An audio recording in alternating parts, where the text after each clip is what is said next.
Hello, everyone, and welcome back to Nightmare Narratives. I can picture some of you already in bed, maybe some of you just getting home from work. Wherever you are, whatever time it is, I'm glad you're here. If this helps you relax or sleep, please like and subscribe. It means a lot. Now let's get you comfortable, and I'll tell you tonight's story. My name is Thomas Blackthorne, and I've been keeping this secret for 34 years. Back in 1961, I was just 29 years old, working as a forest ranger in the Cherokee National Forest. People always think being a ranger is about helping lost hikers and putting out campfires. They don't know about the other things we sometimes find out there in the deep woods. I had a good life then. Sarah, my wife, was pregnant with our second child. Our daughter Emma was only 3, always asking when Daddy would come home from the forest. I loved my job, walking those mountain trails, checking on the timber crews, making sure the old growth sections stayed protected. The Cherokee Forest was my home, and I thought I knew every shadow between those ancient trees. That was before the shadow walker found us. It started in June, right around the summer solstice. I remember because the days were getting longer, but somehow the shadows seemed darker. The timber crew working Section 12 had been radio silent for 2 days. That wasn't like Bill Morrison's crew. They checked in every morning at 8 sharp, rain or shine. My supervisor, Frank Garrett, called me into his office that Tuesday morning. Frank was a good man, been a ranger longer than anyone else in Tennessee. His hands were shaking when he handed me the radio. "Tom, I need you to hike up to Section 12. Check on Morrison's crew. Something's not right." The worry in his voice made my stomach tight. Frank had seen everything these mountains could throw at a man. If he was scared, I should be too. I packed my gear, radio, first aid kit, flare gun, and my grandfather's old hunting rifle. Sarah always said I was too careful, but growing up Cherokee, my grandmother had taught me that the forest holds more than just animals. Some things in the deep woods don't like to be disturbed. The hike to Section 12 took 3 hours. The morning was beautiful. Birds singing, sunlight filtering through the canopy, wildflowers blooming along the old deer paths. But as I got deeper into the timber area, something felt wrong. The birds stopped singing first. Then I noticed the trees. 12 massive pines had been cut down, but they weren't stacked for transport. They were arranged in a perfect circle, their tops pointing inward like the spokes of a giant wheel. In 30 years of working these forests, I'd never seen loggers arrange trees like that. It looked almost like some kind of ritual. "Hello?" I called out. "Bill, anyone out here?" My voice echoed strangely, like the trees were swallowing the sound. That's when I saw the first footprint. It was pressed deep into the mud, near the tree circle, bigger than any human foot I'd ever seen. Maybe 18 inches long, with 5 thick toes that ended in what looked like claw marks. But the strangest thing was how the print seemed to shimmer in the sunlight, like it wasn't quite solid. I knelt down and took a photo with my camera, then made a plaster cast like they taught us in training. While the plaster was setting, I followed the trail of prints into the forest. They led deeper into the mountains, toward an area we called Shadow Valley, because the canyon walls blocked out most of the sunlight. That's where I found Bill Morrison's logging truck, empty and covered in scratches. Deep gouges ran along both sides like something with claws the size of railroad spikes had tried to tear it open. The windshield was spiderwebbed with cracks, and there was blood on the driver's seat. But no Bill, no crew, just their lunchboxes sitting on a fallen log, sandwiches still wrapped, coffee still warm in their thermoses. I radioed Frank immediately. "I found their truck. No sign of the crew. Something attacked it. The damage. Frank, I've never seen it. And anything like this." Static crackled over the radio for a long moment. Then Frank's voice came back, tight and scared. "Tom, get out of there, now. Don't investigate further. Just mark the location and come back." I was about to respond when I heard it. A sound like wind moving through dry leaves, except there was no wind. The sound was coming from the shadows between the trees, growing louder, getting closer. And that's when I saw it move. The shadow detached itself from the base of an old oak tree and stood up. I'm not talking about a person hiding in the shadows. I mean the shadow itself. The dark shape that should have stayed flat on the ground rose up like black water flowing upward. It towered at least 15 feet tall, roughly human-shaped but wrong in every way that mattered. My hands were shaking so bad I could barely hold the radio. "Frank, there's something here, something big." "Tom, what are you seeing?" I couldn't answer. The shadow thing was moving toward me, not walking exactly, but flowing between the trees like dark smoke. Where it passed, the temperature dropped so fast I could see my breath. The normal forest sounds, insects, wind in the leaves, distant bird calls, went completely silent. It stopped about 20 feet away, and I felt it watching me even though it had no visible eyes. The shape rippled and shifted, sometimes looking almost human, other times like a massive wolf standing on its hind legs. But always shadow, always wrong. Then it spoke, not with a voice, but directly into my head. "You should not have come here, Ranger Man." I grabbed my rifle and fired 3 shots center mass. The bullets passed right through it like it was made of smoke, hitting the tree behind with sharp cracks. The shadow thing made a sound like laughter, wet and cold and hungry. Iron cannot hurt what casts no shadow of its own. I ran. I've never been ashamed of running from a fight, and I'm not starting now. Whatever that thing was, it wasn't natural. My Cherokee grandmother used to tell stories about creatures that lived between the world of light and the world of spirits. I'd thought they were just stories. Behind me I could hear trees crashing down, not the clean cuts of a chainsaw, but the sound of massive trunks being snapped like twigs. The shadow was following me, and it was angry. I made it back to Section 12 in half the time it had taken me to hike in. My truck was parked at the old logging road, and I'd never been so happy to see that beat-up Ford in my life. I jumped in, turned the key, and nothing. The engine was completely dead. No click, no turnover, nothing. I tried again and again while looking in my mirrors for any sign of the shadow thing. The forest behind me looked normal. Sunlight, green leaves, peaceful as a postcard. Then my radio crackled to life. "Tom? Tom, are you there? We've got military vehicles coming up the mountain road. Federal plates. They're asking about you." Military? I'd only been gone 4 hours. How did the military even know about this? I tried to respond, but the radio was dead too, just like the truck.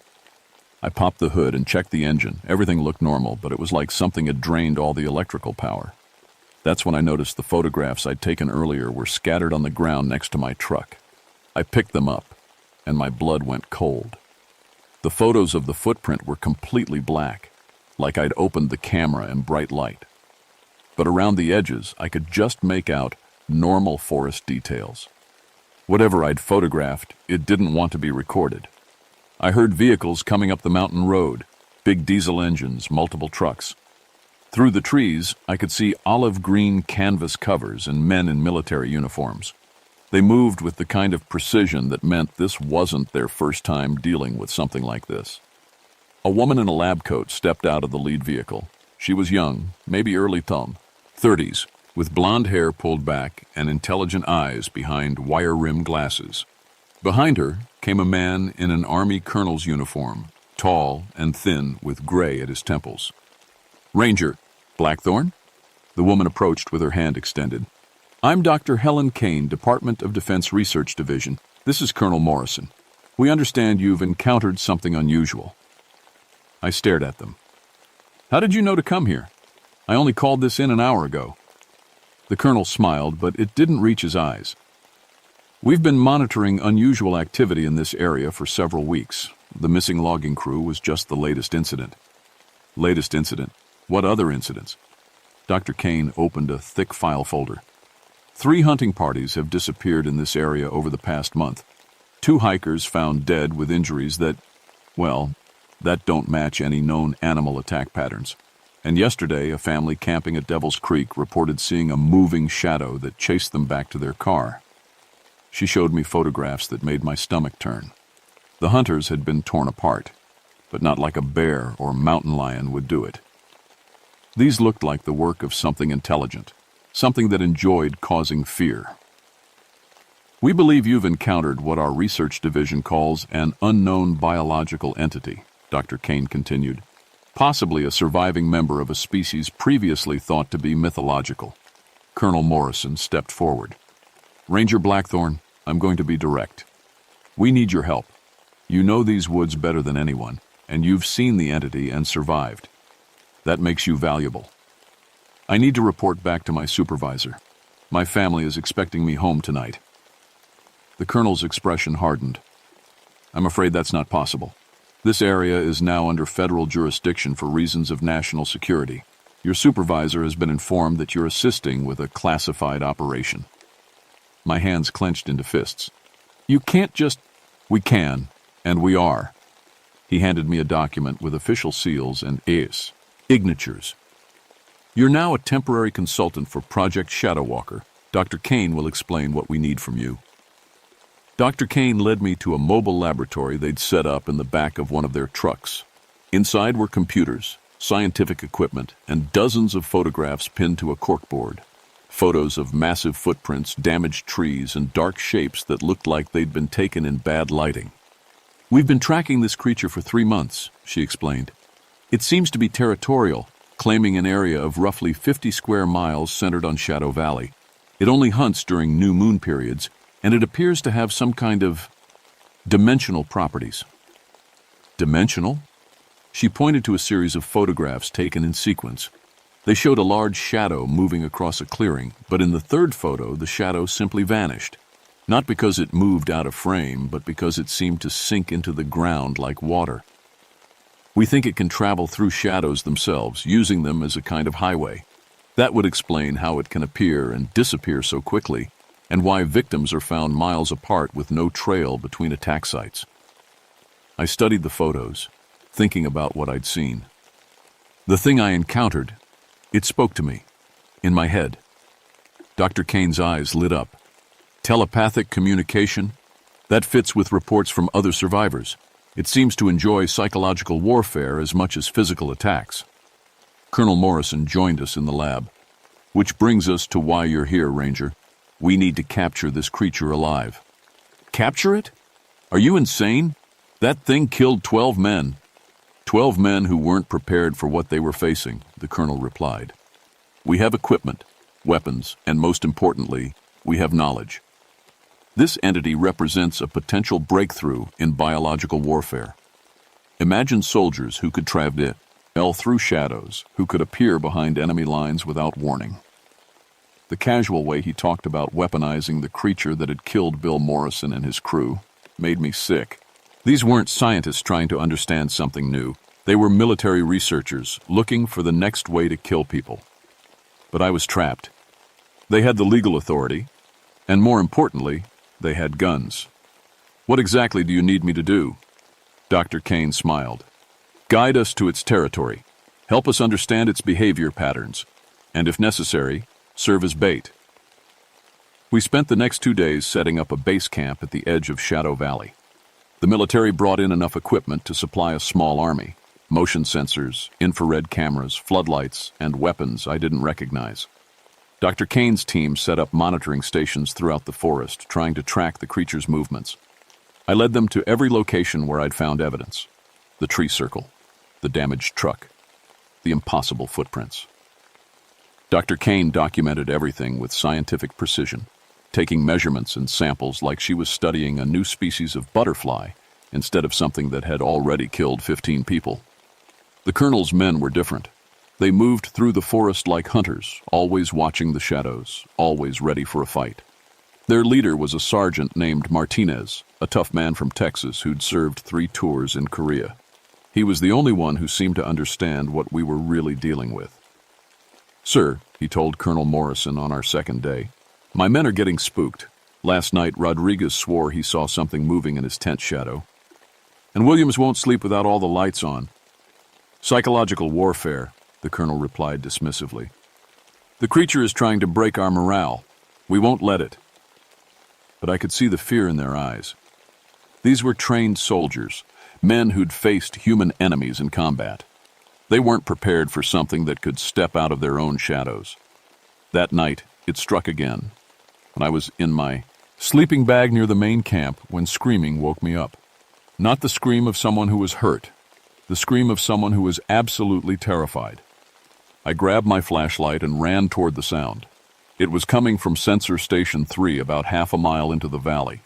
Through the trees, I could see flashlight beams dancing wildly as soldiers shouted orders and gunfire erupted. By the time I reached the station, it was over. Private Chen, Dr. Kane's research assistant, was gone. The monitoring equipment was destroyed, smashed into pieces and scattered across a 100-yard area. But worst of all were the trees around the station. Massive pines and oaks that had been twisted into impossible shapes, their trunks bent and knotted like someone had braided them together while they were still living. And carved into the largest oak, 8 feet off the ground, was a message: "Leave now or feed the shadows." "Intelligent communication," Dr. Kane said, photographing the carving. "It understands our language and our purpose here. Fascinating." "Fascinating?" Sergeant Martinez stared at her like she'd lost her mind. "That thing just killed one of your people and you think it's fascinating? From a scientific perspective." "Enough!" Colonel Morrison's voice cut through their argument. "We're not backing down. If anything, this proves the creature can be reasoned with. That makes capture more likely." I wanted to hit him. Chen had been a good kid, barely 22 years old, excited about his first field assignment. Now he was dead because these people couldn't understand that some things shouldn't be captured and studied. The next morning, we found what was left of Chen. His body parts were arranged in a neat line stretching from our camp to Shadow Valley. First his boots, then pieces of his uniform, then parts I don't want to describe. Each piece was placed exactly 100 yards from the next, creating a trail that led straight into the creature's territory. It was a message, and we all understood it perfectly. This is what happens when you don't listen. Dr. Kane examined each piece with scientific detachment, taking notes and photographs. The precision of the placement suggests high intelligence. And look at these cuts. Surgical precision, not the random tearing you'd expect from an animal attack. That afternoon, 3 more soldiers asked to be transferred back to base. Colonel Morrison refused.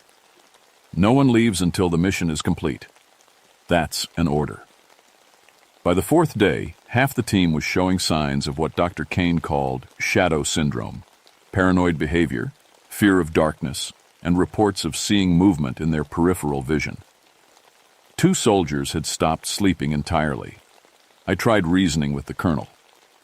"Sir, this thing is picking us off one by one. It's not afraid of us. It's playing with us. We need to evacuate and rethink our approach." "Absolutely not.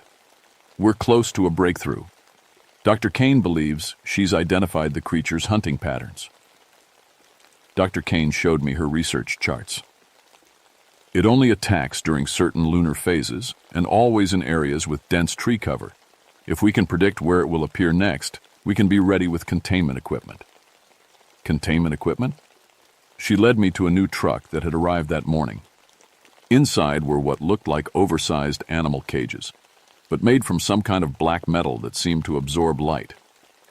Experimental shadow dampening alloy. Theoretically, it should be able to contain an entity that exists partially in shadow space. I stared at the cages.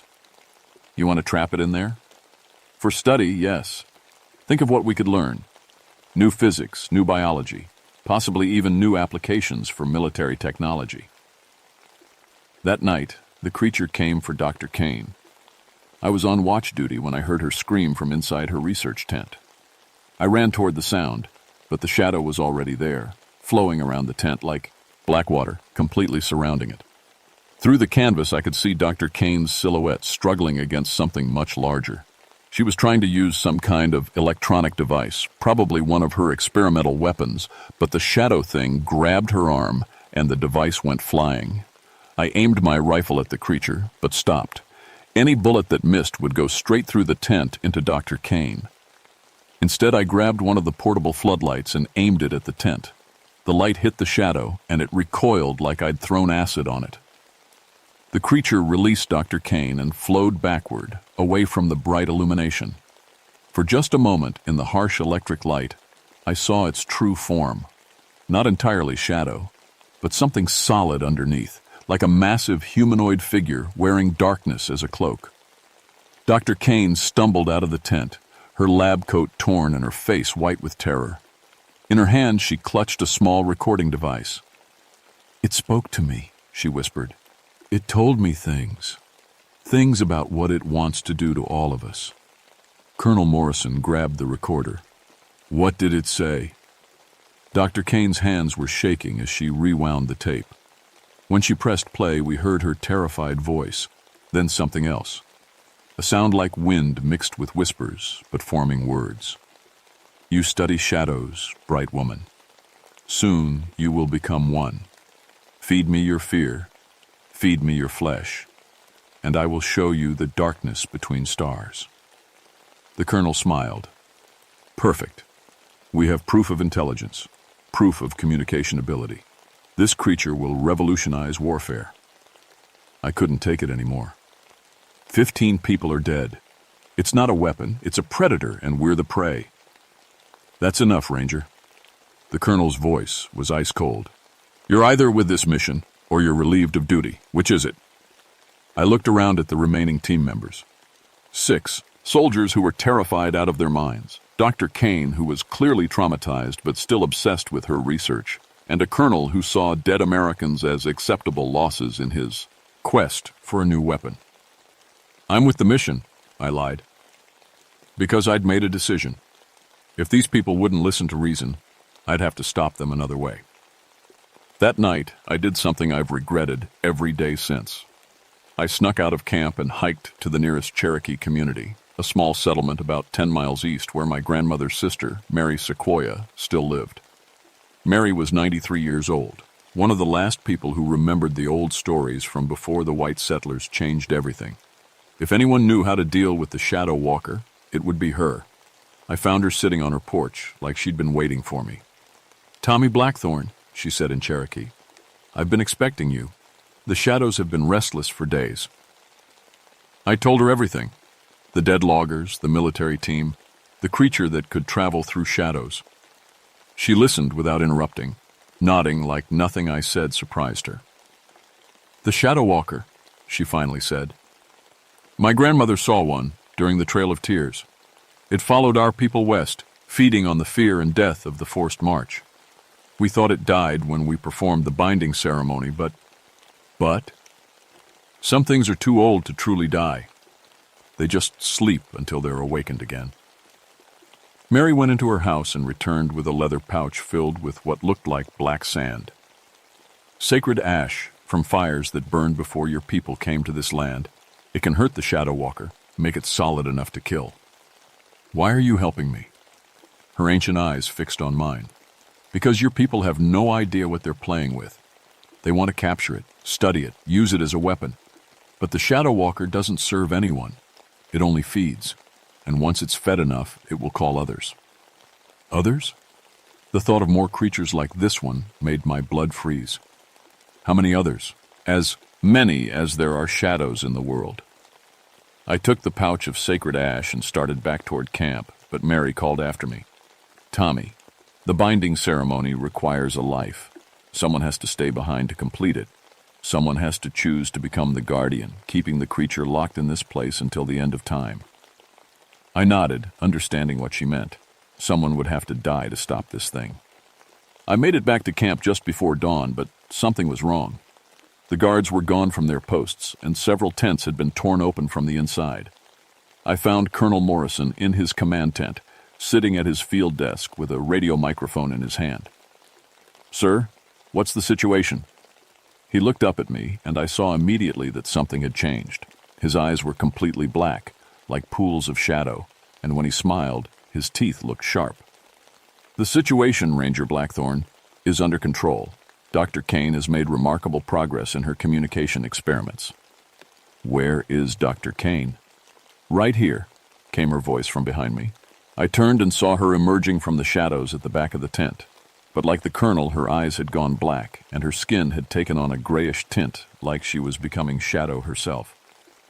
"The Shadow Walker has been very educational," she said, her voice sounding hollow and distant. "It's shown us things about the nature of reality that our science never imagined. Dark matter, parallel dimensions, the spaces between atoms where consciousness can exist without flesh." The radio crackled to life, and I heard a voice I didn't recognize.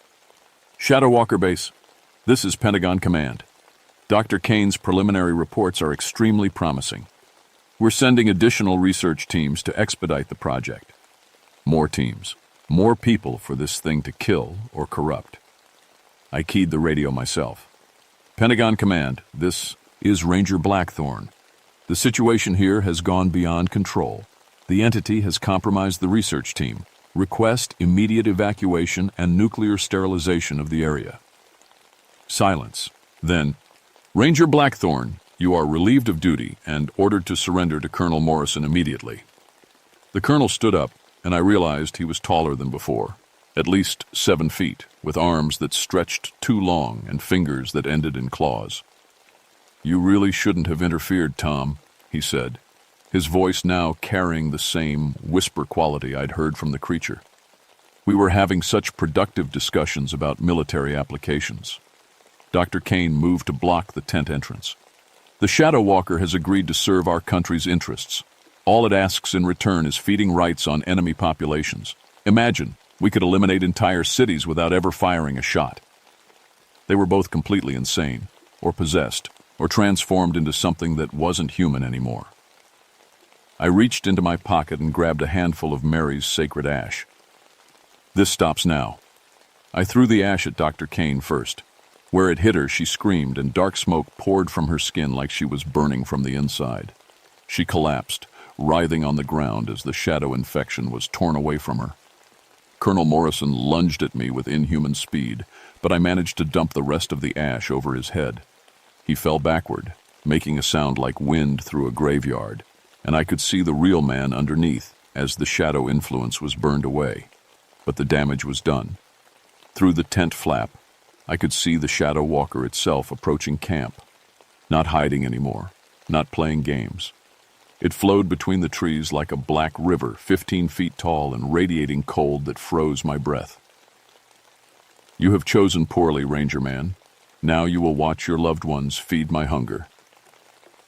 And suddenly I could see them, Sarah and Emma, asleep in our house 40 miles away. But in the vision the creature showed me, they weren't alone.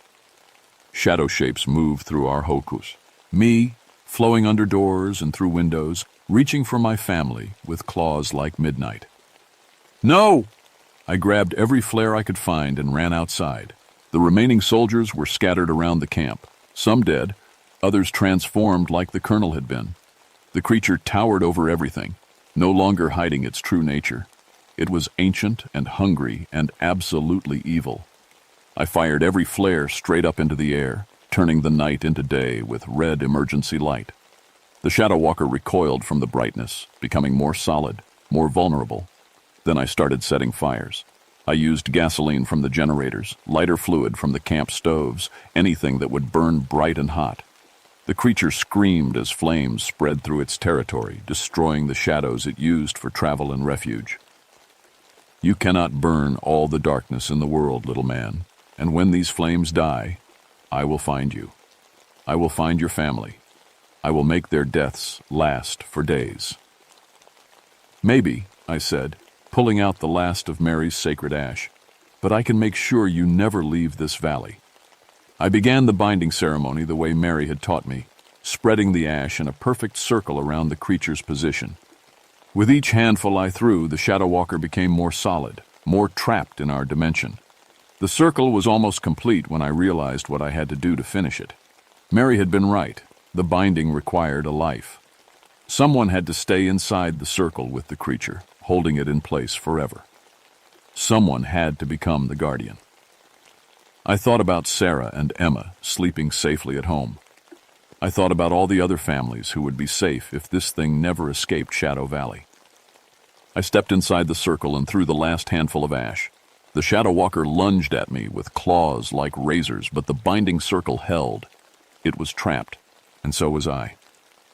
We would stay here together until one of us died, and since it was already dead, that meant forever. But as the creature's claws reached my chest, automatic gunfire erupted from the tree line. Sergeant Martinez appeared with the few soldiers who'd remained human, pouring bullets into the now solid Shadow Walker. The creature screamed and dissolved into smoke that was sucked down into the ash circle like water down a drain. The binding was complete, but the Guardian was still needed. "Go!" I shouted at Martinez. "Get everyone out of here! Don't let them send more teams!" Martinez grabbed my arm. "Sir, we're not leaving you. You have to. Someone has to stay to maintain the binding, and I'm the only one who knows how." That was a lie. Mary could have maintained it, or any of her relatives who knew the old ways. But I was done with lying to myself about what needed to happen. I had led them here. I had helped them find the creature. 15 people were dead because of my choices. This was how I paid for that. They tried to change my mind, but in the end, Martinez understood. He was a good soldier. He knew about duty and sacrifice. He took the surviving team members and hiked out of Shadow Valley, leaving me alone with the ash circle and the trapped creature. For 3 days, I maintained the binding. I could feel the Shadow Walker testing the barriers, looking for weak spots, but the ceremony held. On the 4th day, military trucks arrived with a new research team. I tried to warn them off, but they had orders from Washington. The Shadow Walker project was too valuable to abandon, and I was just a local ranger who'd suffered trauma-induced hallucinations. They sedated me and took me back to civilization, where I spent 6 months in a military psychiatric facility being treated for combat stress, even though I'd never been in combat. When they finally released me, it was with a diagnosis of paranoid schizophrenia and a warning that any further discussion of classified events would result in treason charges. I came home to find Sarah Epes and Emma gone. The official story was a car accident. A drunk driver hit them head-on while I was receiving treatment. But I knew better. The creature had kept its promise. Even trapped in Shadow Valley, it had found a way to hurt my family. I never remarried, never had more children. I moved to this cabin at the edge of the Cherokee forest and spent 34 years keeping watch, making sure the binding held. But it's failing now. Every year the barriers get a little weaker. Every new moon I can feel the Shadow Walker testing the edges of its prison. And lately I've been seeing things. Dark shapes moving between the trees. Shadows that fall the wrong way. Footprints that disappear when I look directly at them. It's calling others, just like Mary warned. They're coming to free their trapped brother, and when they do, the world is going to learn what real darkness looks like. The cancer is eating me from the inside now. I've got maybe 6 months left, and when I die, there won't be anyone left who knows how to maintain the binding. That's why I'm telling you this story. Not because I expect you to believe it. Hell, I wouldn't believe it if someone told it to me. But because someone needs to know the truth about what's sleeping in Shadow Valley. The government is still trying to capture it. Every few years, they send new teams with better equipment and bigger weapons, thinking they can succeed where others failed. They never learn.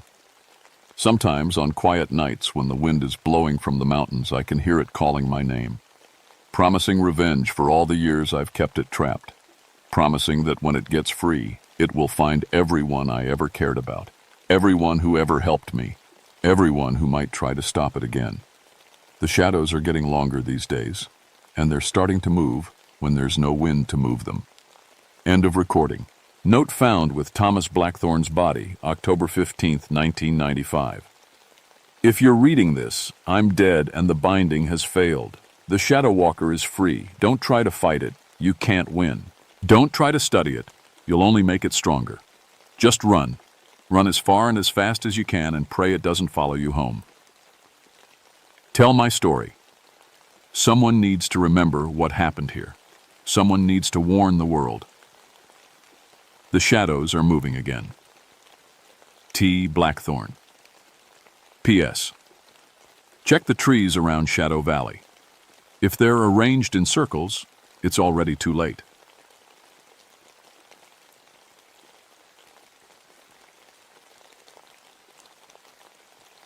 My name is Lucas Grimwald, but everyone calls me Luke. I'm a ranger here in Monongahela National Forest, which is just a fancy way of saying I walk around in the woods making sure people don't get lost or hurt. I've only been doing this job for 6 months, but I thought I'd seen everything by now. I was wrong. It's February 1978, and West Virginia is getting hit by the worst blizzard anyone can remember. The snow is coming down so thick you can't see 10 feet in front of your face. I'm sitting in the ranger station drinking bad coffee and listening to the wind howl when the call comes in. Ranger station, this is Jim Nordstrom. We're lost.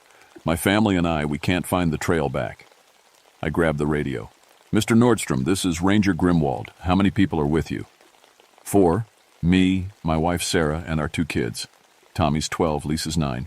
Please, it's getting dark and we're freezing. I look outside at the white wall of snow. Every part of me wants to tell them to stay put until morning. But I hear the little girl crying in the background, and I remember why I took this job.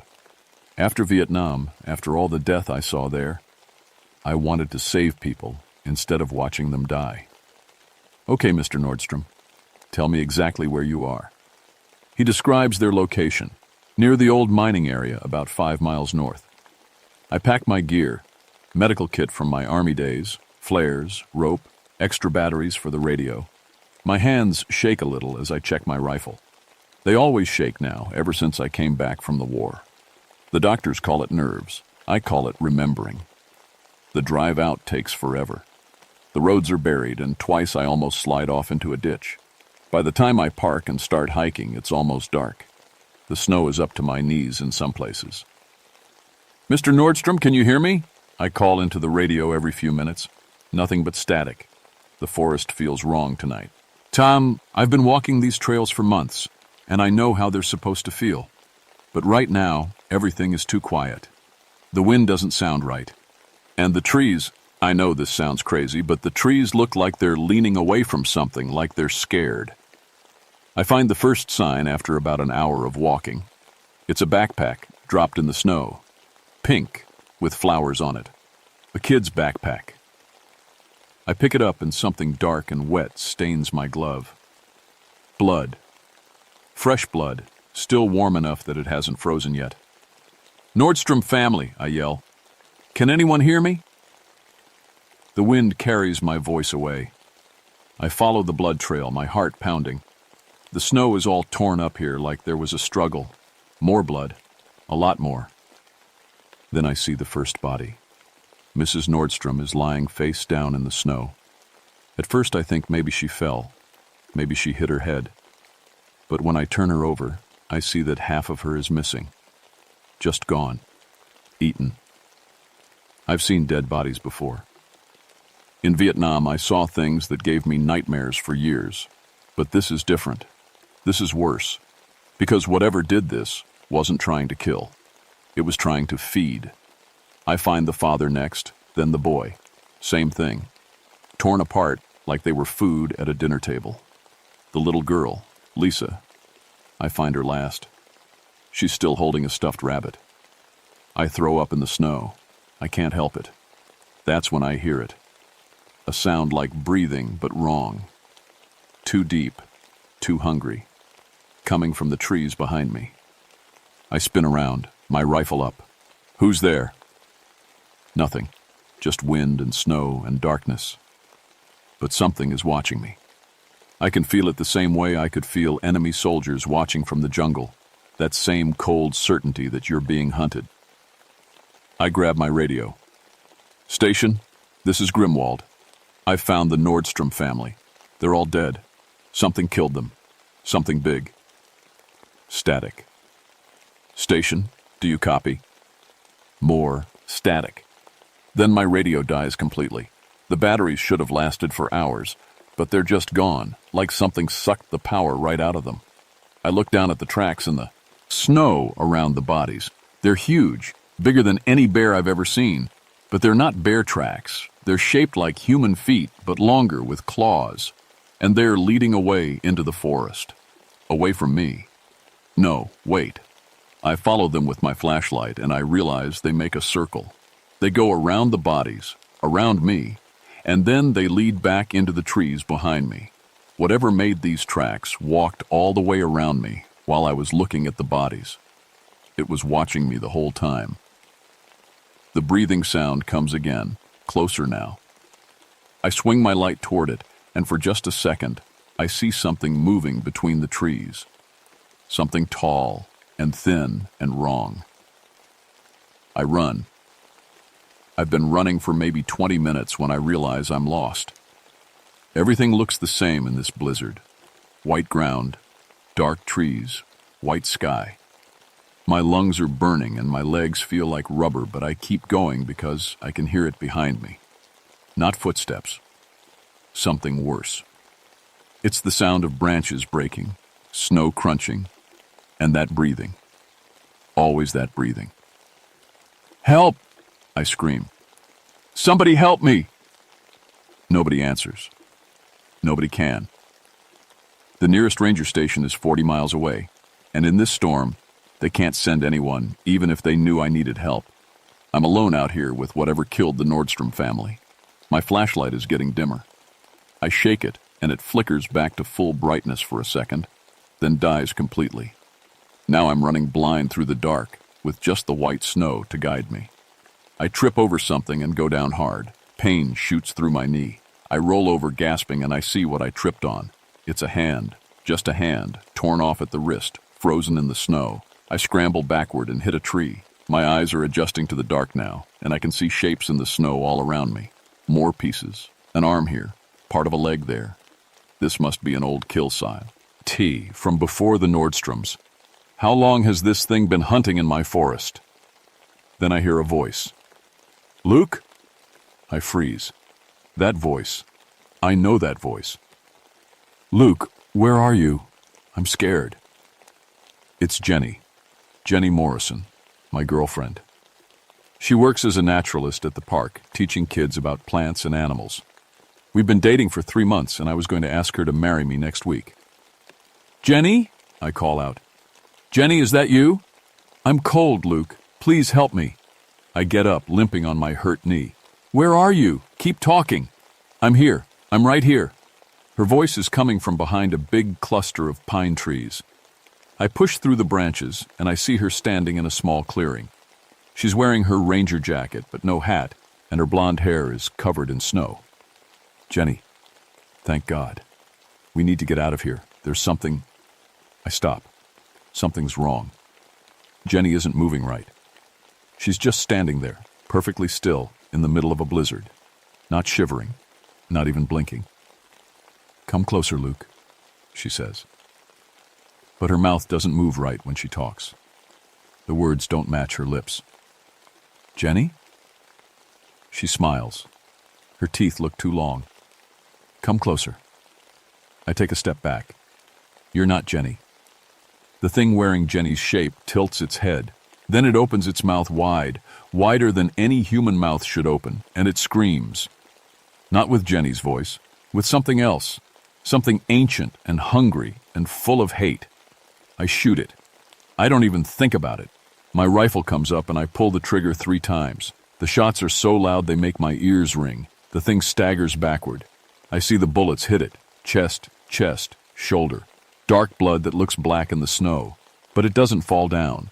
It just looks at me with Jenny's face, blood running down its chin, and it laughs. Then it runs at me. I've never seen anything move that fast. 1 second it's 5 feet away. The next it's right in front of me. I see its hand, too long with claws like knives reaching for my face. I drop and roll, and those claws whistle through the air where my head was. I come up running, and I don't look back. I can hear it behind me, laughing with Jenny's voice.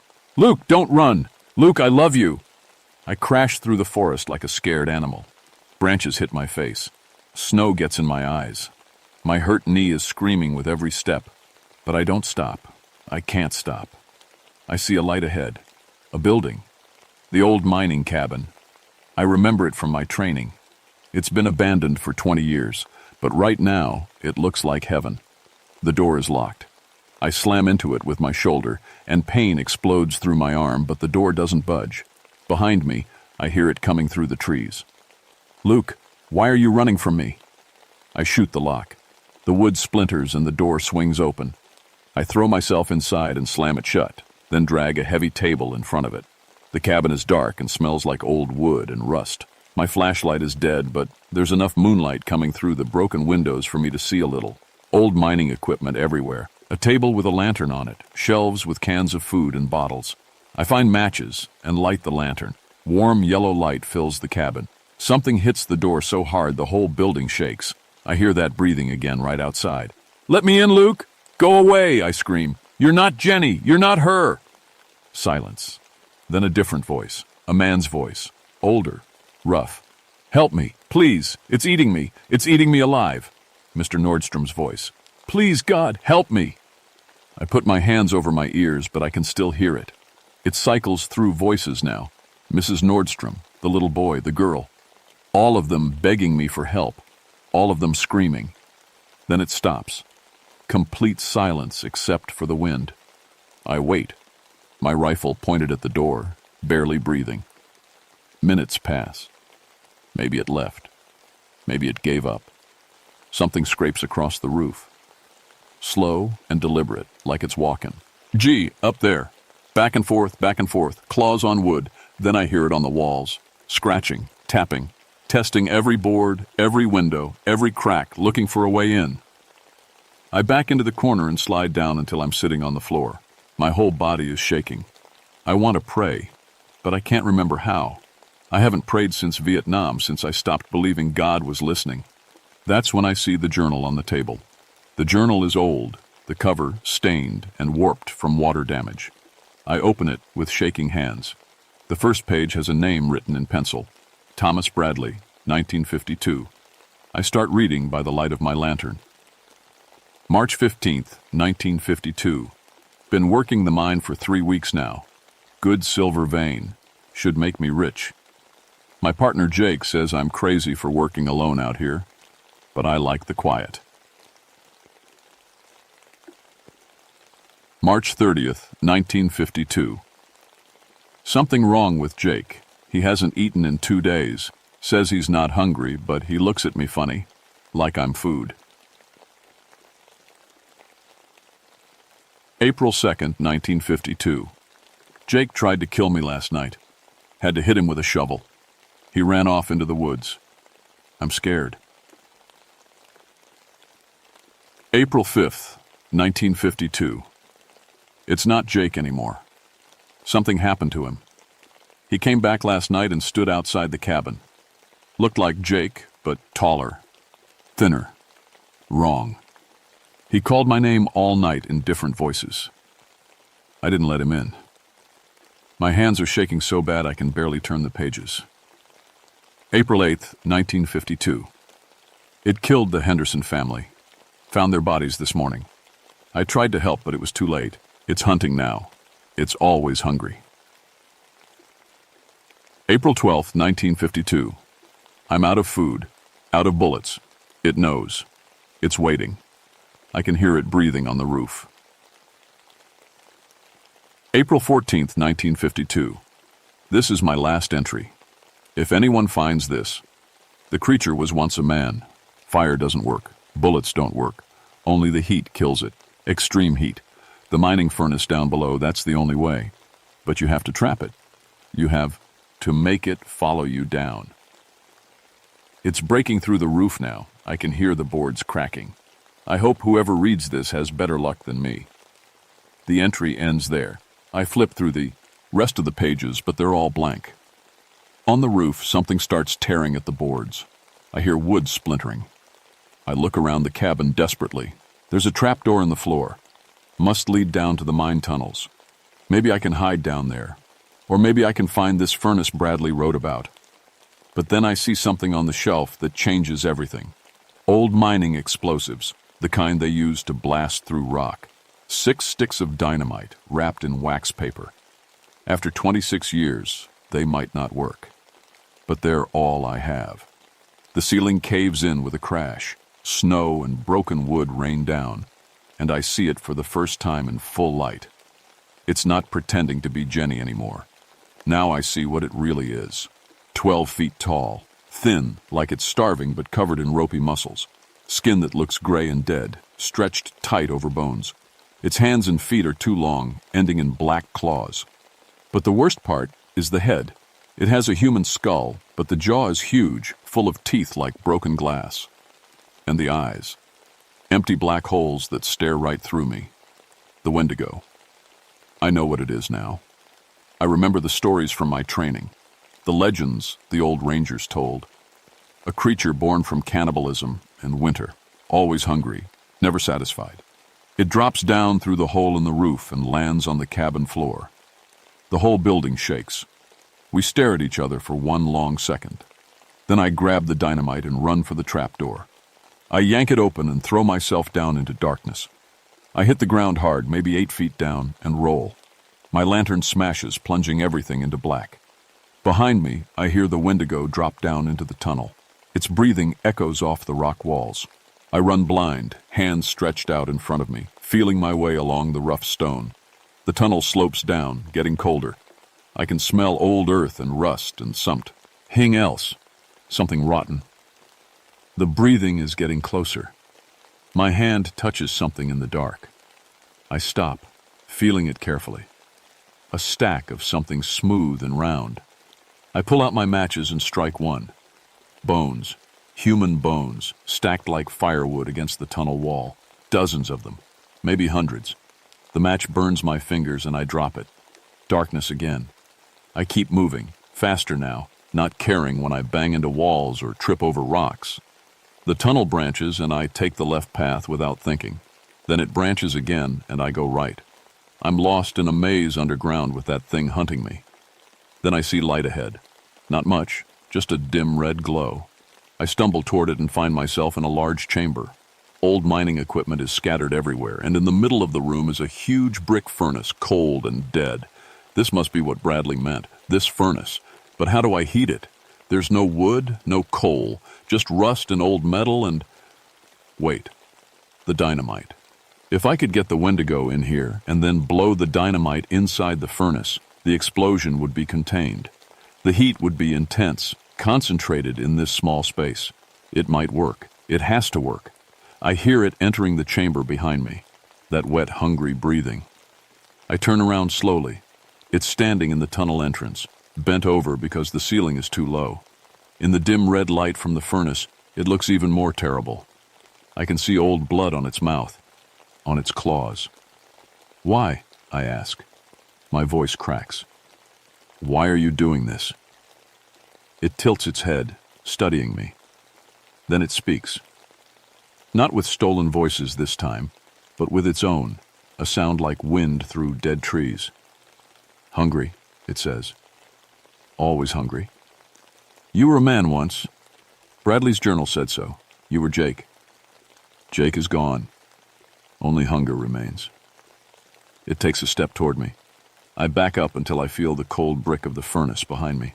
Ate my friend, it says. In the cave-in. He was dying anyway. I was so hungry, and then I became this. You don't have to kill anymore. I can help you. There are doctors. It laughs. The sound makes my bones hurt. There is no help. There is only feeding, and you... It sniffs the air. You have the taste. You've killed men. I can smell it on you. Vietnam. You know what it's like to take a life. That was war. That was different. No, it says, moving closer. It's all the same. All just meat. And soon you'll understand. Soon you'll be like me. It lunges. I dive to the side and the Wendigo's claws slam into the brick where I was standing. Chunks of mortar explode outward. I roll to my feet and run for the opposite side of the chamber. There has to be something I can use. Some weapon. I see an old pickaxe leaning against the wall and I grab it. The Wendigo turns toward me, taking its time now. It knows I can't escape. We're in a dead-end chamber, deep underground. I'm going to eat you slowly, it says. Keep you alive as long as possible. You'll beg me to finish it. It rushes forward faster than my eyes can follow. I swing the pickaxe with all my strength. The metal head catches it in the shoulder and sinks deep. The Wendigo doesn't even flinch. It grabs the pickaxe handle and rips the tool out of its own body, then throws it away. The wound closes as I watch, flesh knitting back together in seconds. Nothing can kill me, it says. I've been shot, stabbed, burned. I heal from everything. I am eternal hunger. It grabs me by the throat and lifts me off the ground. My feet kick uselessly in the air. I can't breathe. Black spots dance in my vision. But first, it whispers, bringing its terrible face close to mine.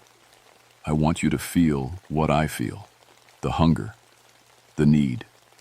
Let me share it with you. Something happens. I can't explain it. It's like the Wendigo pushes something into my mind, something dark and awful, and suddenly I'm so hungry. Hungrier than I've ever been in my life. My stomach feels like it's eating itself. And I look at the Wendigo's arm, and I think about how easy it would be to just bite, to taste, to feed. No, that's not me. That's not who I am. But the hunger grows stronger. I remember being in Vietnam, 3 days without food, so hungry I couldn't think straight. This is worse. This is like every hungry moment of my life combined and multiplied by 1,000. The Wendigo drops me. I collapse on the ground, curled around my stomach, shaking.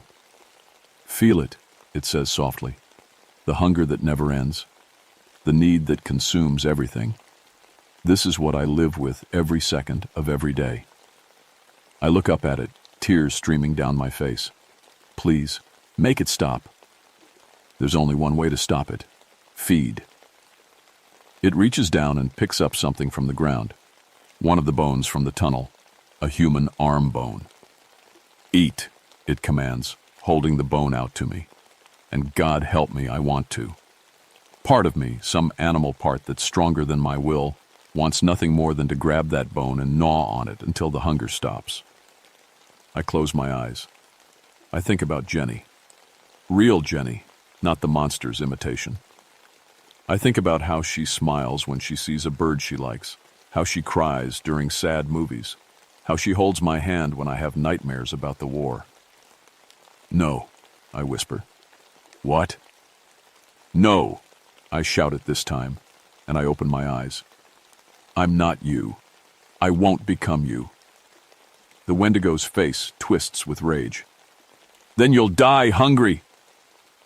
It raises its claws to kill me, and that's when I see my chance. The dynamite is still in my jacket pocket, the matches too. I grab a stick of dynamite and strike a match. The Wendigo's eyes widen, the first time I've seen any expression except hunger on its face. Wait! I light the fuse and throw the dynamite into the furnace, then throw myself backward as hard as I can. The explosion is louder than anything I've ever heard. The blast wave hits me like a hammer, and I'm flying tip-saw, tumbling through the air. I slam into the tunnel wall and everything goes white. When I can see again, the chamber is full of smoke and dust. The furnace is blown apart, scattering red hot. Chunks of brick everywhere. Small fires burn on the wooden support beams. And in the middle of the chamber, the Wendigo is screaming. The heat from the explosion didn't just burn it.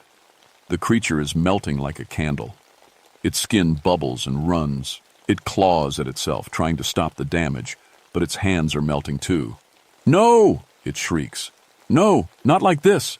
I was eternal, I watch as it collapses, its body falling apart into steaming chunks.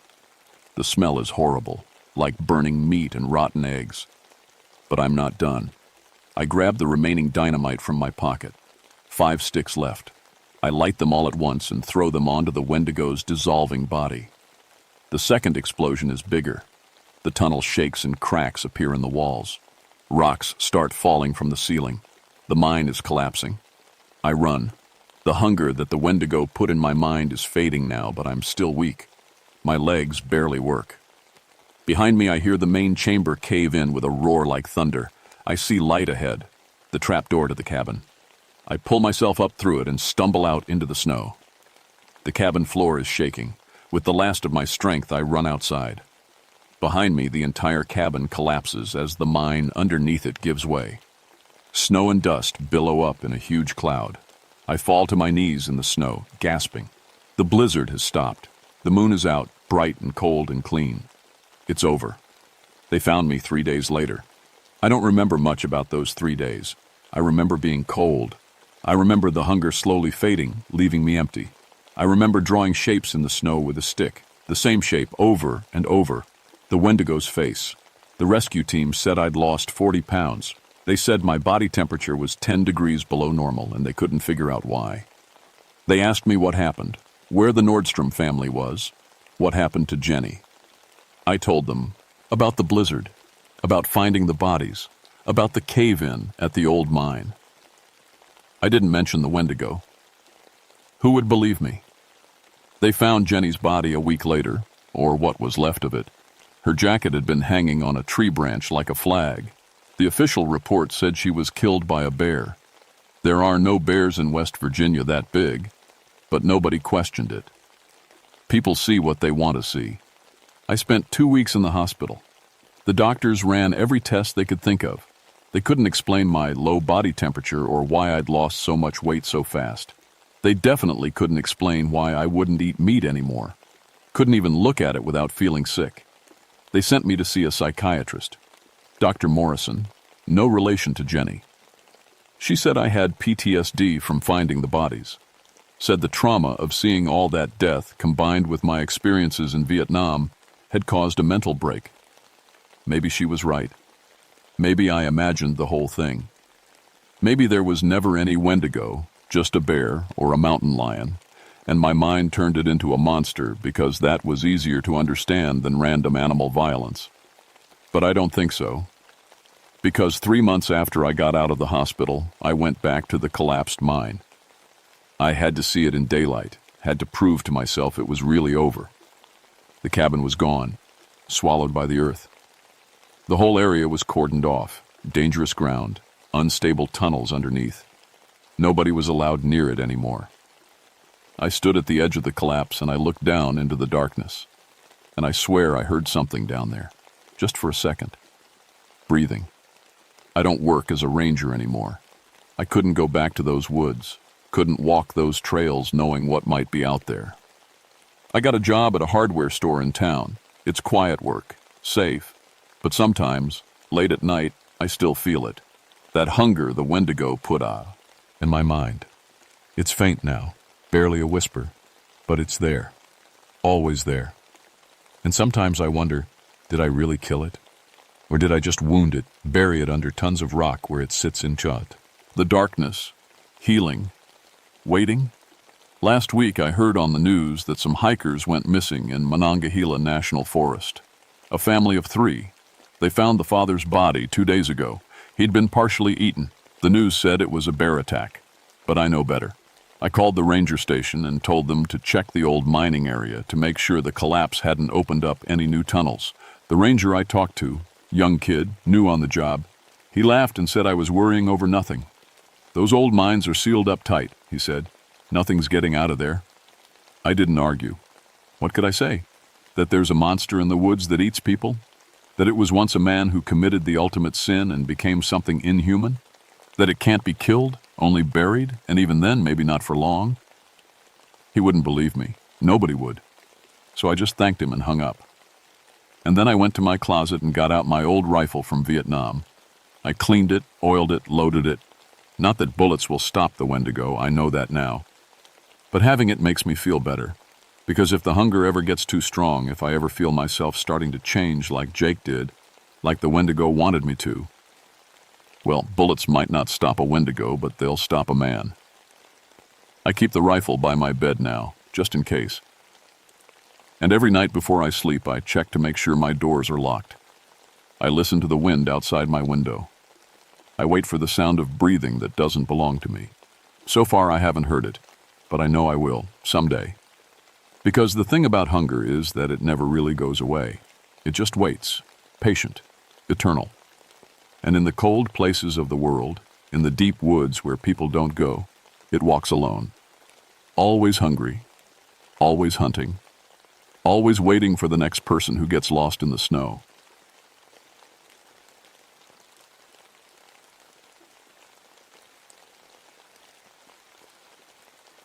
My name is Janet Stormwind, and I've been a park ranger at Chattahoochee National Forest for 6 years. I love my job, the quiet trails, the smell of pine, the way morning fog sits in the valleys like cotton. Most days, the biggest problem I face is a lost hiker or a bear getting into someone's cooler. September 27, 1970, started like any other Monday. I woke up in my cabin near the ranger station, made coffee, and checked the weather reports. Clear skies, perfect hiking weather. That should have made me happy, but something felt off. The birds were too quiet.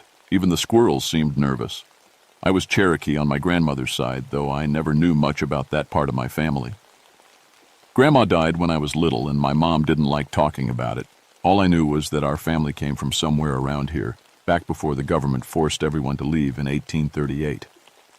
The radio crackled at 9:15 a.m. Ranger storm wind, we've got a missing persons report. Family of 4, the Hendersons. They were supposed to check in yesterday, but never showed up. I grabbed my pack and headed out. The Hendersons were experienced hikers. They'd been coming to Blood Mountain for years. The fact that they hadn't checked in worried me. Blood Mountain is the highest peak in the forest, rising 4,458 feet into the Georgia sky. The Cherokee used to call it something else, a name that meant where the bones sleep.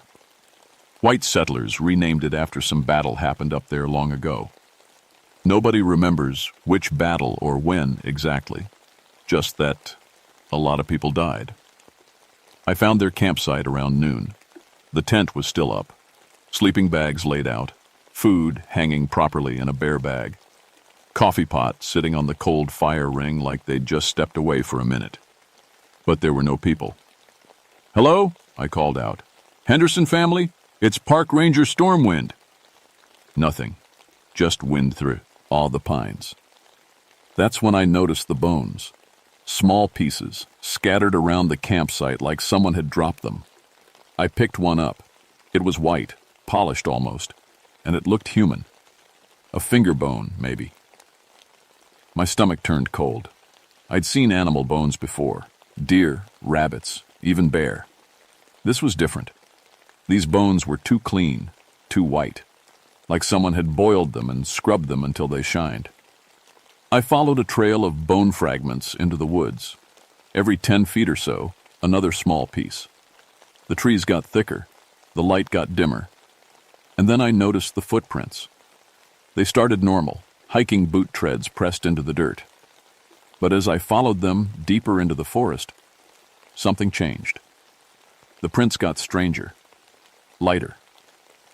The boot treads faded away until I was looking at bare footprints. Except these weren't normal bare feet. They were skeleton feet. I could see the individual toe bones pressed into the mud. The arch was gone, just the outline of bones. Like something that had no flesh was walking through these woods. My radio crackled with static. I tried calling the station. "Base, this is Stormwind. I found something weird at the Henderson campsite. Can you hear me?" More static. Then, faintly, I heard something that made my blood freeze. It was singing. Old singing, in a language I didn't know but somehow understood. Cherokee words, my grandmother's language, coming through a radio that should only pick up Park Service frequencies. The singing said, "The bone collectors are walking. The flesh must be given. The dead must rise." I dropped the radio. I should have left right then. Every instinct screamed at me to run back to my truck and get help. But rangers don't abandon missing people. 4 lives depended on me finding them. I kept following those impossible footprints deeper into the forest. The trees changed the further I went. They lolsomed, ooked sick, their bark turning gray and peeling off in strips. Some of them had symbols carved into them, circles and spirals that made my eyes hurt to look at. The ground under my feet felt wrong, too soft, like walking on something that wasn't quite solid. Then I found the first skeleton. It was sitting upright against a tree, legs crossed, hands folded in its lap like it was praying. The bones were perfectly clean and white, arranged exactly right. Every bone in place, even the small ones in the hands and feet. I knew it was Mr. Henderson because his wallet sat next to the skeleton, along with his watch and wedding ring. There was no flesh, no blood, no clothes except what had been left behind when the body somehow became just bones. It looked like he'd been dead for years, but I'd just seen him in a photo at the ranger station 3 days ago. Alive, smiling. holding his daughter. I bent down, my hands shaking, and touched the skull. It was warm. I jerked back. Dead bones aren't warm. Dead bones don't feel like they were alive just minutes ago. That's when I heard footsteps behind me. I spun around, reaching for the pepper spray on my belt. Nothing, just trees and shadows.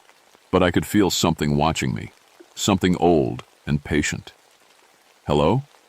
My voice came out smaller than I wanted. The footsteps came again, closer. I could hear bones clicking together, like someone walking whose joints had no cartilage left to cushion them. I backed away from the skeleton, my heart pounding so hard I thought it might break through my ribs. A figure stepped out from behind a tree. It was a skeleton, walking, moving like a person, but there was no muscle, no skin, nothing but bones held together by something I couldn't see. It wore scraps of old leather and beads around its neck. Cherokee warrior clothes from 200 years ago. The skeleton tilted its head, studying me. Its jaw opened, and it spoke in that same old Cherokee language I'd heard on the radio. I don't know how I understood the words. Maybe it was my grandmother's blood. Maybe it was something else. But I heard them clear as day. "You carry the blood of the people. You can see us. Finally, after all these years, someone who can see." "What are you?" I whispered.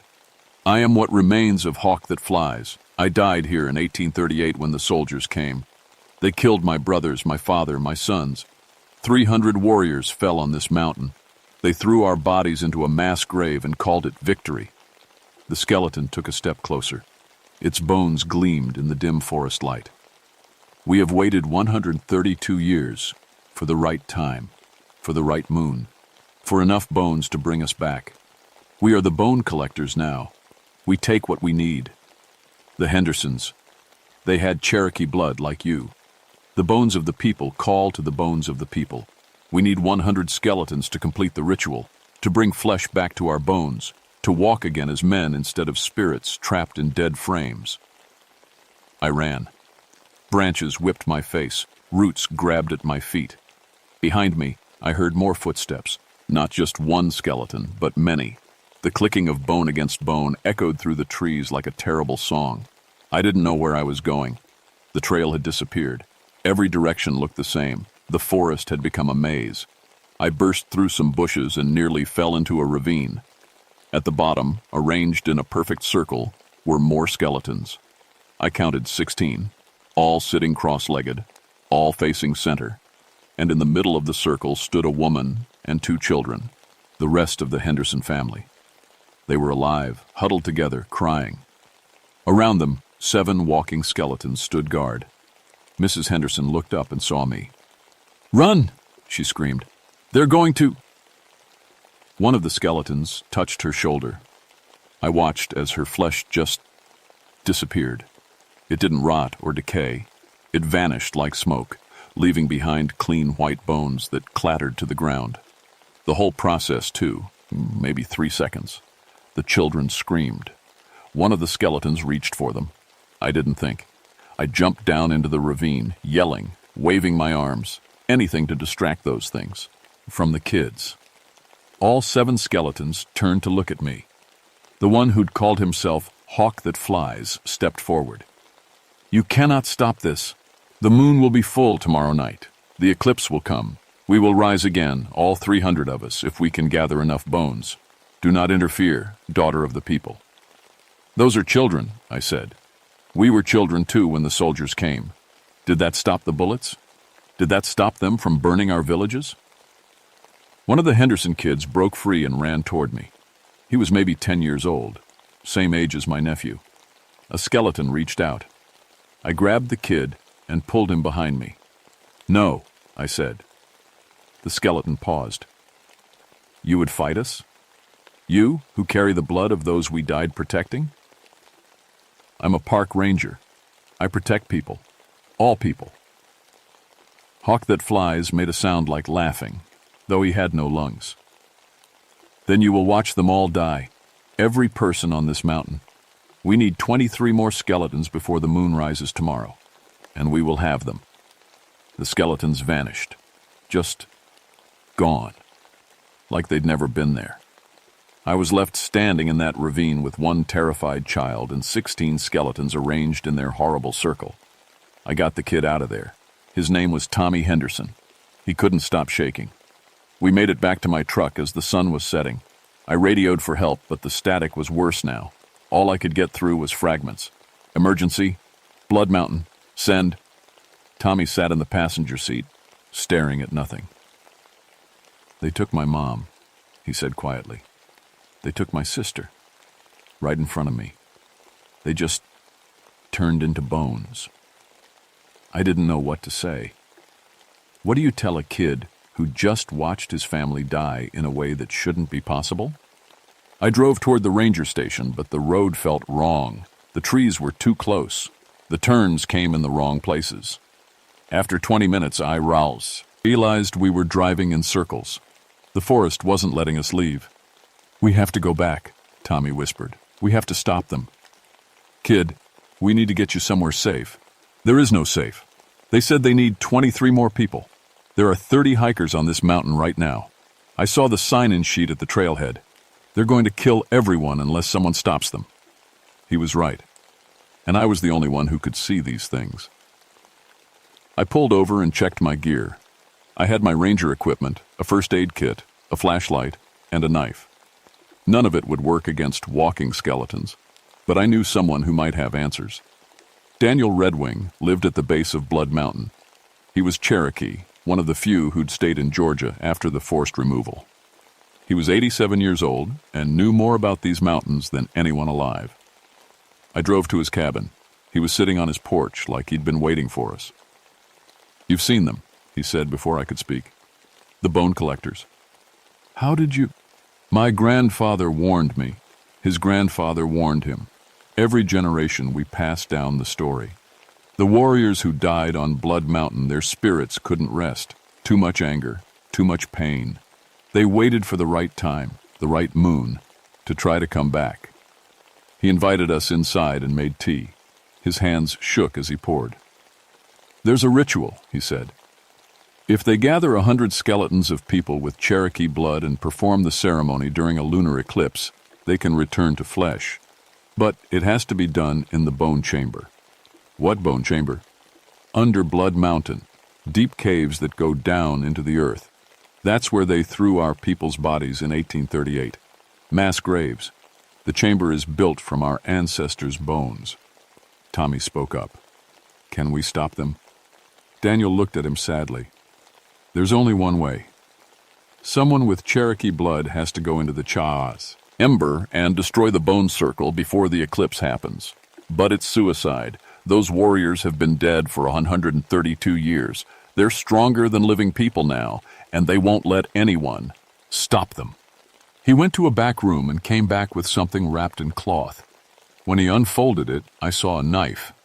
The blade was made of bone, carved with symbols. This belonged to my great-grandfather. It's the only weapon that can hurt them. Bone against bone. But Janet, he looked at me seriously. If you do this, you might not come back. I took the knife. It felt warm in my hand, like it was alive. I have to try, I said. We left Tommy with Daniel and headed back up the mountain. It was full dark now. My flashlight cut through the trees, making shadows jump and dance. I found the trail that led to the ravine. The bone circle was still there, but now there were 22 skeletons instead of 16. 6 more people had died while I was gone. And there were sounds in the forest. Screaming. Running footsteps. The bone collectors were hunting. I ran toward the screams and found 2 college students backed against a cliff. 3 skeletons were closing in on them. Hey! I yelled, pulling out the bone knife. The skeletons turned. One of them rushed at me, moving faster than anything dead should move. I slashed with the knife. The blade cut through the skeleton's ribs, and the bones shattered like glass. The skeleton collapsed into a pile of broken fragments that turned to dust. The other 2 skeletons backed away. Run, I told the students. They didn't need to be told twice, but more skeletons were coming. I could hear them in the trees, clicking, walking, hunting. I ran toward the mountain looking for the entrance to the caves Daniel had described. There had to be a way down. a way to stop this at its source. That's when I found her. A woman, maybe 30 years old, sitting against a tree. She was crying, holding her arm where a skeleton had touched her. The flesh was gone from her hand, just bone from the wrist down. "Help me," she whispered. "Please." I knelt beside her. But I could already see it was too late. The bone sickness was spreading. Her flesh was turning gray, starting to flake away. "What's your name?" I asked. "Sarah. Sarah Crow." Crow. Cherokee name. "I'm sorry," I said. "I'm so sorry."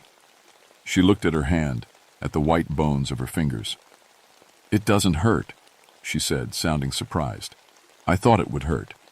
Then her whole body collapsed into bones. I heard Hawk That Fly's voice behind me. 23. We have 23 now. The circle is almost complete. Why do you still fight us, daughter of the people?" I stood up, gripping the bone knife. "Because I'm also a daughter of the living, and I won't let you kill anyone else." He tilted his skull. "Then come. Come to the bone chamber. Face us in our home. If you can stop us, try." The ground opened up beneath me. I fell, tumbling through darkness, and landed hard in a cave. And I saw them. Hundreds of skeletons. Thousands. The walls were made of bones. The floor was bones. Skulls stared down at me from every surface. In the center of the chamber, arranged in a perfect circle, were 23 fresh white skeletons, the people the bone collectors had taken. And standing around them were not 7 skeletons anymore. There were 300. The entire Cherokee war band, risen from their mass grave, waiting for the eclipse that would bring them back to life. The bone chamber was bigger than any cave had a right to be. It stretched away into darkness, walls made of thousands of bones from people who died here 132 years ago. The air smelled like old earth and something else. Something like the smell of dust in an old church. 300 skeleton warriors stood between me and the fresh circle of bones. I couldn't fight them all. I couldn't even fight 10. The bone knife had destroyed 1 skeleton, but there were 299 more. Hawk That Flies stepped forward. "You are brave, Janet Stormwind. Your grandmother would be proud. She was Red Cloud's daughter, you know. Red Cloud was one of us. He died on this mountain trying to protect our village. My grandmother's father. Great-grandfather. He was 15 when the soldiers shot him," Hawk That Flies continued. "Just a boy. He bled out in the forest while they burned our homes." I felt something twist in my chest. These weren't monsters. They were people who'd been murdered, people whose only crime was existing in a place someone else wanted. "I understand your anger," I said, "but killing innocent people won't bring you justice." "Justice?" The skeleton's jaw opened wide. "There is no justice. There is only bone and dust and the long wait between death and resurrection. We have waited 132 years for this moment. The eclipse happens in 2 hours. With 100 skeletons of Cherokee blood, we can reverse what was done to us. We can live again. By becoming murderers yourselves. We are already dead. What does murder mean to bones?" The other skeletons moved closer, forming a circle around me. I raised the knife, but I knew it was hopeless. Then I heard a voice. Soft. Familiar. It came from everywhere and nowhere. Little Hawk with Storm in her name. I knew that voice. I'd heard it in dreams sometimes, singing old songs. "Grandma?" A figure appeared in the darkness. Not a skeleton, a ghost. An old Cherokee woman with kind eyes and gray hair in braids. "You have her blood," Hawk That Flies said. "Red Cloud's daughter walks with you." My grandmother's spirit moved through the skeletons like smoke. They didn't try to stop her. She came and stood beside me, her hand passing through mine, but somehow warm anyway. "These are my brothers," she said softly. "My father's friends, men who died protecting me. But they are wrong now. Death has made them forget what they were protecting. Life, not revenge, not resurrection. Just life." She turned to face the skeletons. "I died too. I died in 1955 at 62 years old. I lived a full life. I had children and grandchildren. I saw the world change. It's what you took from these people. She gestured to the 23 fresh skeletons in the circle. They deserved that chance, just like you did. Hawk That Flies was silent for a long moment. Then, what would you have us do? Stay dead? Forgive? Yes, my grandmother said. Let go. The anger has burned for 132 years. Let it end. And the ones who killed us? They lived full lives. They died in their beds, old and satisfied. Where is the justice in that? There is no justice, I said quietly. There never was. That's what makes what happened to you so terrible. But stealing life from others won't fix it. It just makes more victims, more bones that can't rest. The chamber was silent except for the drip of water somewhere in the darkness. Then one of the skeletons stepped forward, a smaller one, young, maybe 15 or 16 when he died. I am tired, the skeleton said. I have been angry for so long. I don't want to be angry anymore. Another skeleton moved, then another. They were breaking formation, moving toward the center of the circle. But not all of them. Some of the skeletons stood firm, their bone hands curled into fists. No, one of them said. We were promised resurrection. We have the bones. We have the circle. In 2 hours, the eclipse will complete the ritual whether you help or not. I looked at my grandmother's ghost. Is that true? She nodded sadly. The ritual doesn't need them anymore. The circle is complete. When the eclipse reaches totality, the magic will happen on its own. All those warriors will return to flesh whether they want to or not. But they'll be wrong. Twisted. You can't force life back into bones that have been dead this long. They'll be monsters. How do I stop it? Break the circle. Destroy the bones before the eclipse. I looked at the 23 skeletons arranged in their perfect circle. Families, students, hikers, people who'd come to these mountains to enjoy nature and found death instead. And I'd have to break their bones, smash their remains, turn them to dust. I can't, I whispered. You must, my grandmother said, or 300 monsters will rise and kill everyone on this mountain, then everyone in the towns below. The ritual will make them hungry. Endless hunger for flesh they can never satisfy. I walked toward the circle. The skeletons who wanted resurrection moved to stop me, but the ones who were tired of anger held them back. It became a battle, skeleton against skeleton, bone clashing on bone in the darkness. I reached the circle of 23. The bone knife felt heavy in my hand. I'm sorry, I said to the dead. I'm so sorry this happened to you. Then I started breaking bones. Each one shattered like glass under the knife. With every strike, I felt something inside me break too. These had been people. Real people with families and dreams. The skeletons who wanted resurrection screamed, a terrible sound like wind through caves. They tried to reach me, but my grandmother's spirit and the tired warriors held them back. I reached the center of the circle. One more skeleton to destroy, and the ritual would be incomplete. It couldn't work without all 23. The last skeleton was small. A child, maybe 8 years old. Tommy's sister. My hands shook. I couldn't do it. I couldn't destroy a child's bones. You must, my grandmother said. The eclipse is beginning. Through a crack in the cave ceiling, I could see the moon. Shadow was creeping across its face. The skeletons who wanted resurrection broke free. They rushed toward me, bone hands reaching. I raised the knife. I'm sorry, I whispered to Tommy's sister. I'm so sorry. I brought the knife down. The bones exploded into dust. The circle broke, and the cave filled with light so bright I had to close my eyes. When the light faded, the skeletons were gone. Not destroyed, just gone. Released. The ones who wanted peace had found it. The ones who wanted resurrection had been denied. But I could still hear their voices in the darkness, angry and hungry. This isn't over. We will find another way. We will rise again. Then silence. I woke up in a hospital 3 days later. They told me Daniel Redwing found me at the base of Blood Mountain, covered in bone dust, clutching a knife made of bone. I was unconscious and wouldn't wake up.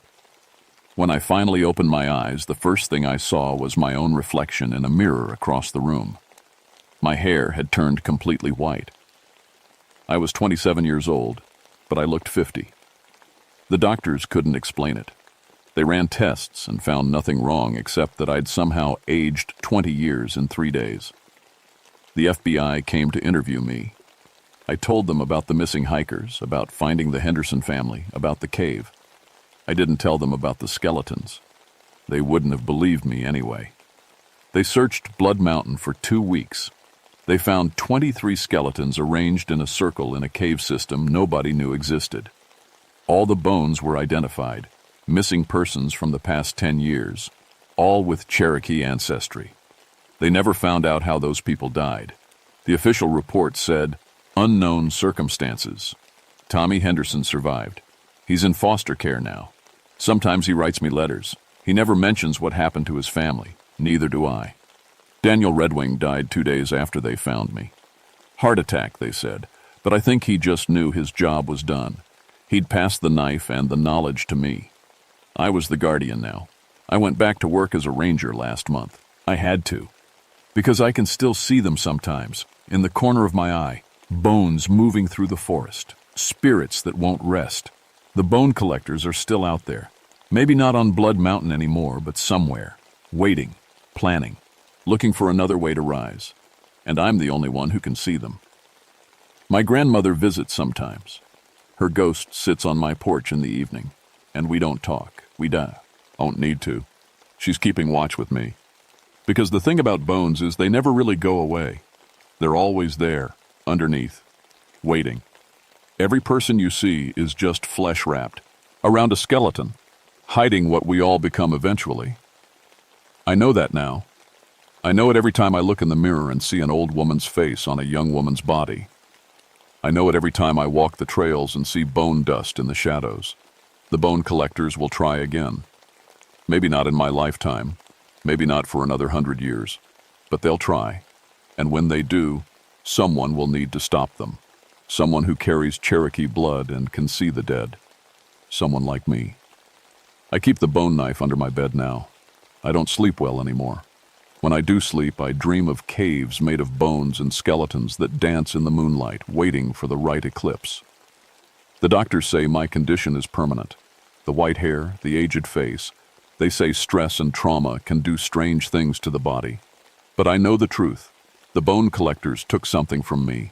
Not flesh, not bone, something else. Something that kept me young. Maybe it was years of my life. Maybe it was innocence. Maybe it was the part of me that could walk through a forest and just see trees. Whatever it was, it's gone now. All that's left is me, a bone knife, and the long wait for the next eclipse. I'm a park ranger. I protect people, even if it costs me everything, even if nobody believes me, even if the only thing standing between the living and the bone collectors is one aging woman who can see what others can't. I'll keep watch, until my bones join the others in the forest, until I become part of the mountain myself. That's my job now.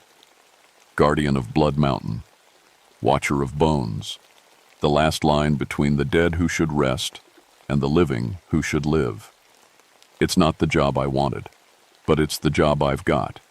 And I'll do it until the day my own flesh turns to dust and I'm nothing but bones myself, sitting in a cave somewhere, waiting for someone to decide if I should rest or rise.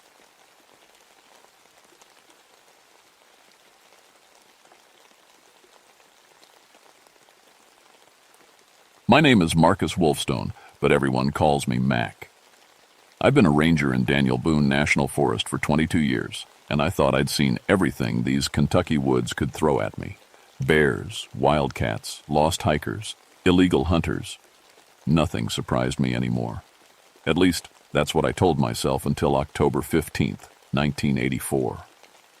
The morning started normal enough. Coffee at 5, radio check at 6, then out on patrol in my old Ford pickup. The autumn air was crisp, leaves crunching under my boots as I walked the trails. I loved this time of year. The tourists were mostly gone, and the forest felt peaceful. That peace ended when I found the hunting camp. I smelled it before I saw it. That sweet, sick smell of death mixed with something else I couldn't place. Something wild. My stomach turned as I pushed through the thick brush near Devil's Creek. The camp was in a small clearing, and what I found there still haunts my dreams. 8 hunters, all dead. But they weren't just killed. They were torn apart like wild animals had gotten to them. Worse than that, they were arranged in a pattern, almost like someone had posed them on purpose.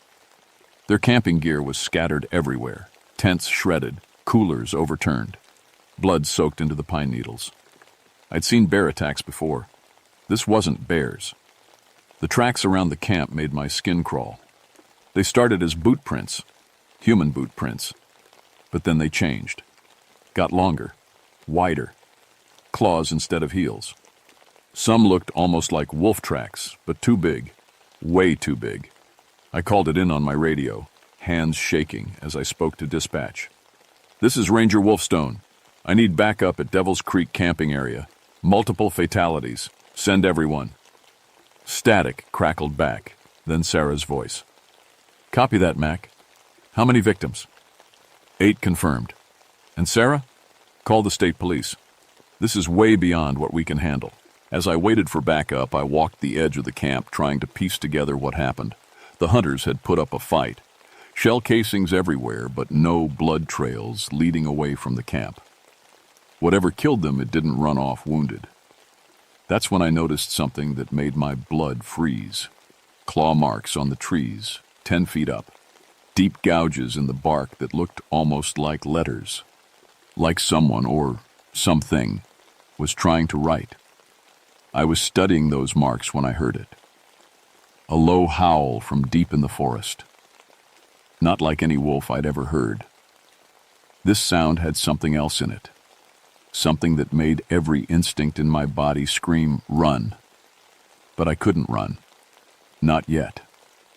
Because hanging from one of those clawed trees, I found something that changed everything. My brother Jake's ranger badge. Jake had disappeared 7 years ago during a routine patrol.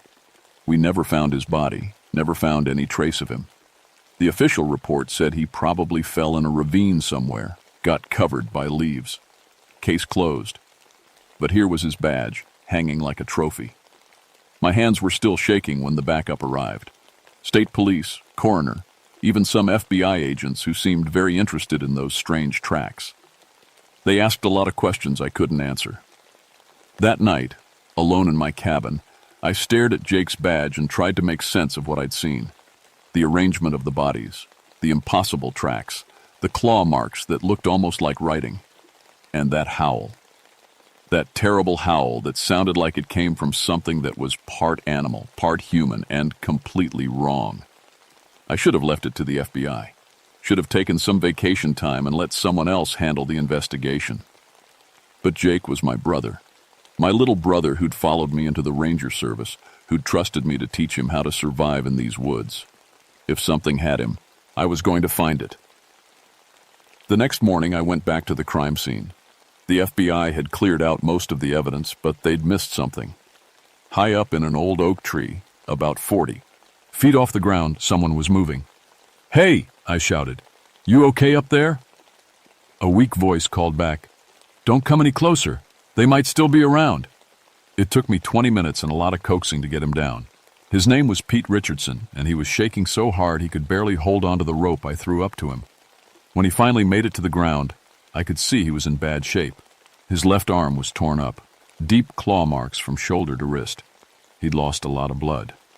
"You were with the hunting party?" I asked, helping him sit against a tree. Pete nodded, eyes darting around the forest. "I was the guide. Brought them out here 3 days ago for elk season. Everything was normal until..." He stopped, shaking his head. "You won't believe me." "Try me." Pete took a shaky breath. "They came at night. At first, we thought they were just wolves. Big ones, but still wolves. Then they started talking. My skin went cold. Talking? In English. Planning their attack like soldiers. They surrounded our camp, cut off every escape route. But they weren't just wolves, Mac. They were walking on two legs, had hands, human hands with claws. I wanted to tell him he was in shock, seeing things. But I'd seen those tracks, those impossible tracks that changed from human to animal. How many? I asked. 7, maybe 8. Hard to tell in the dark. But there was one that was bigger than the others. The leader. He was huge, had to be 9 feet tall, silver and black fur, but his eyes... Pete shuddered. His eyes were human, smart. He looked right at me and smiled with those wolf teeth. Pete described how the attack happened. The pack had come from all directions at once, moving through the darkness like ghosts.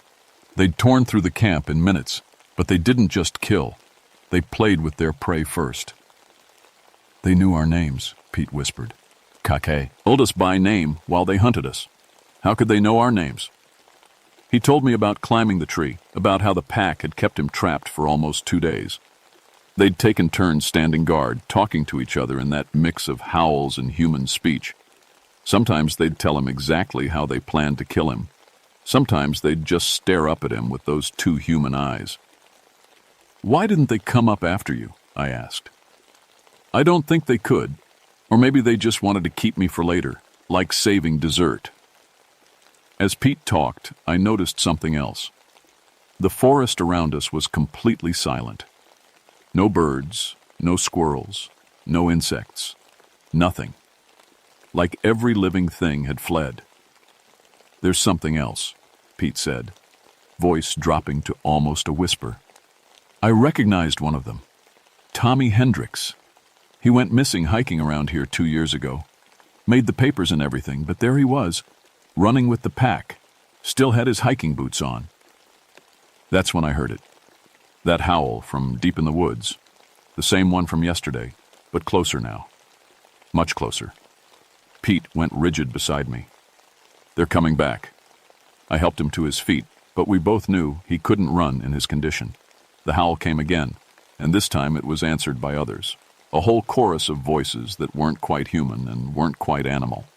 My radio crackled to life, but instead of dispatch, a deep voice spoke through the static. Ranger Wolfstone. I grabbed the radio with shaking hands.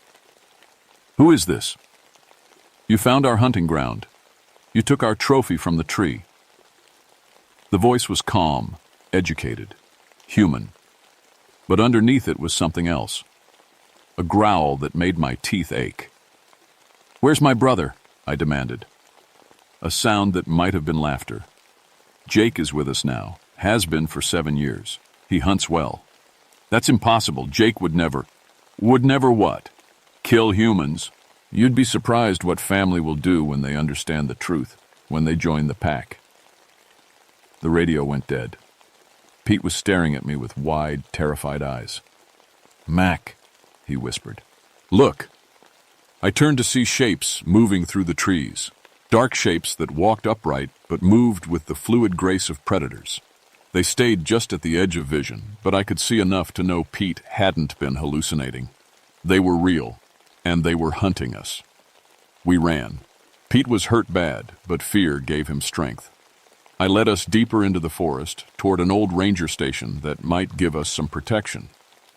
Behind us, I could hear them following. Not just footsteps, but voices. They were calling to each other, coordinating like a military unit. This way, I gasped, pulling Pete toward a creek. Water might slow them down. But as we splashed across the shallow stream, one of them stepped out from behind a tree. Up close, it was even worse than Pete had described. 9 feet tall, covered in gray-black fur, but standing upright like a man. Its face was a horrible mix of wolf and human, with intelligent eyes that looked right through me. Hello, Mac, it said in that same cultured voice from the radio. I'm Robert Grimm. I used to be sheriff in these parts. I knew that name. Sheriff Grimm had disappeared 7 years ago, same time as Jake. Another unsolved case. What are you? I managed to ask.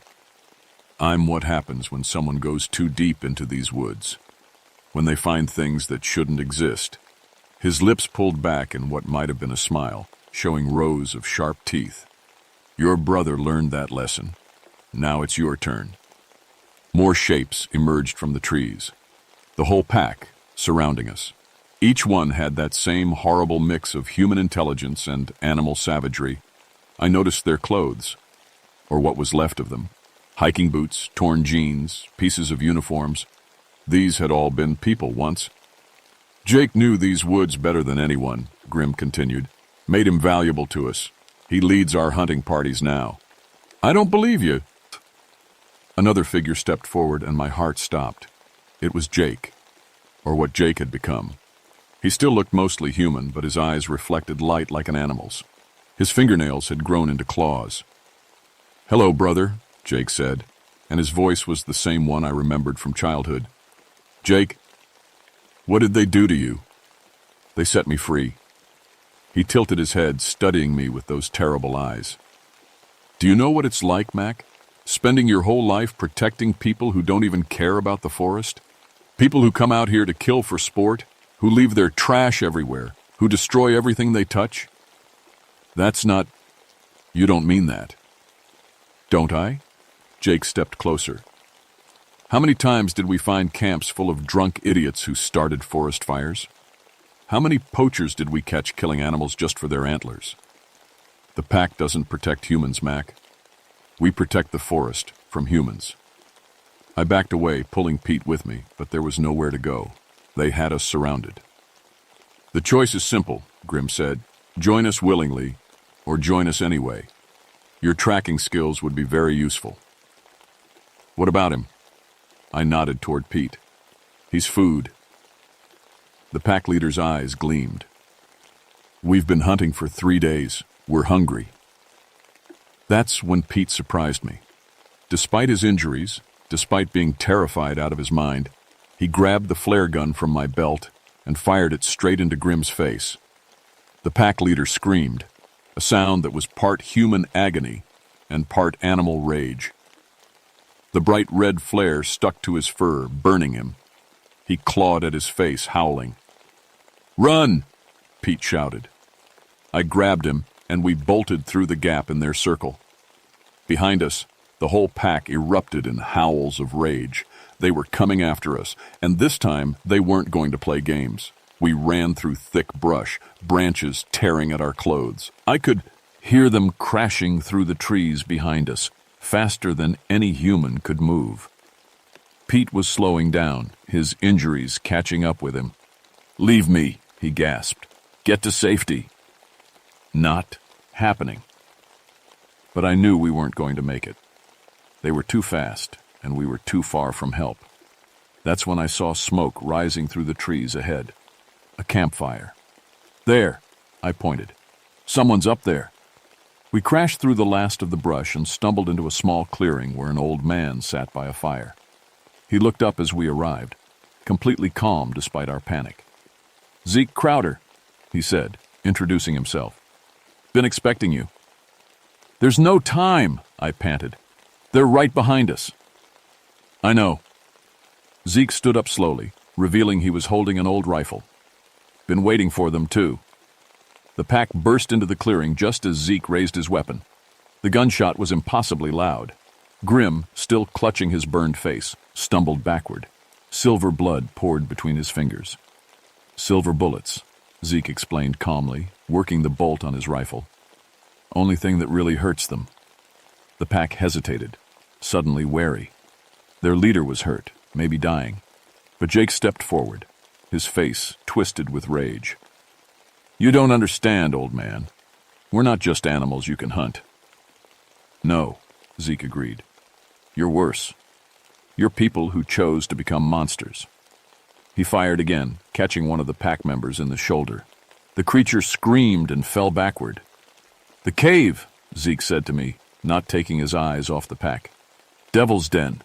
That's where they sleep during the day. If we're going to end this, that's where we need to go.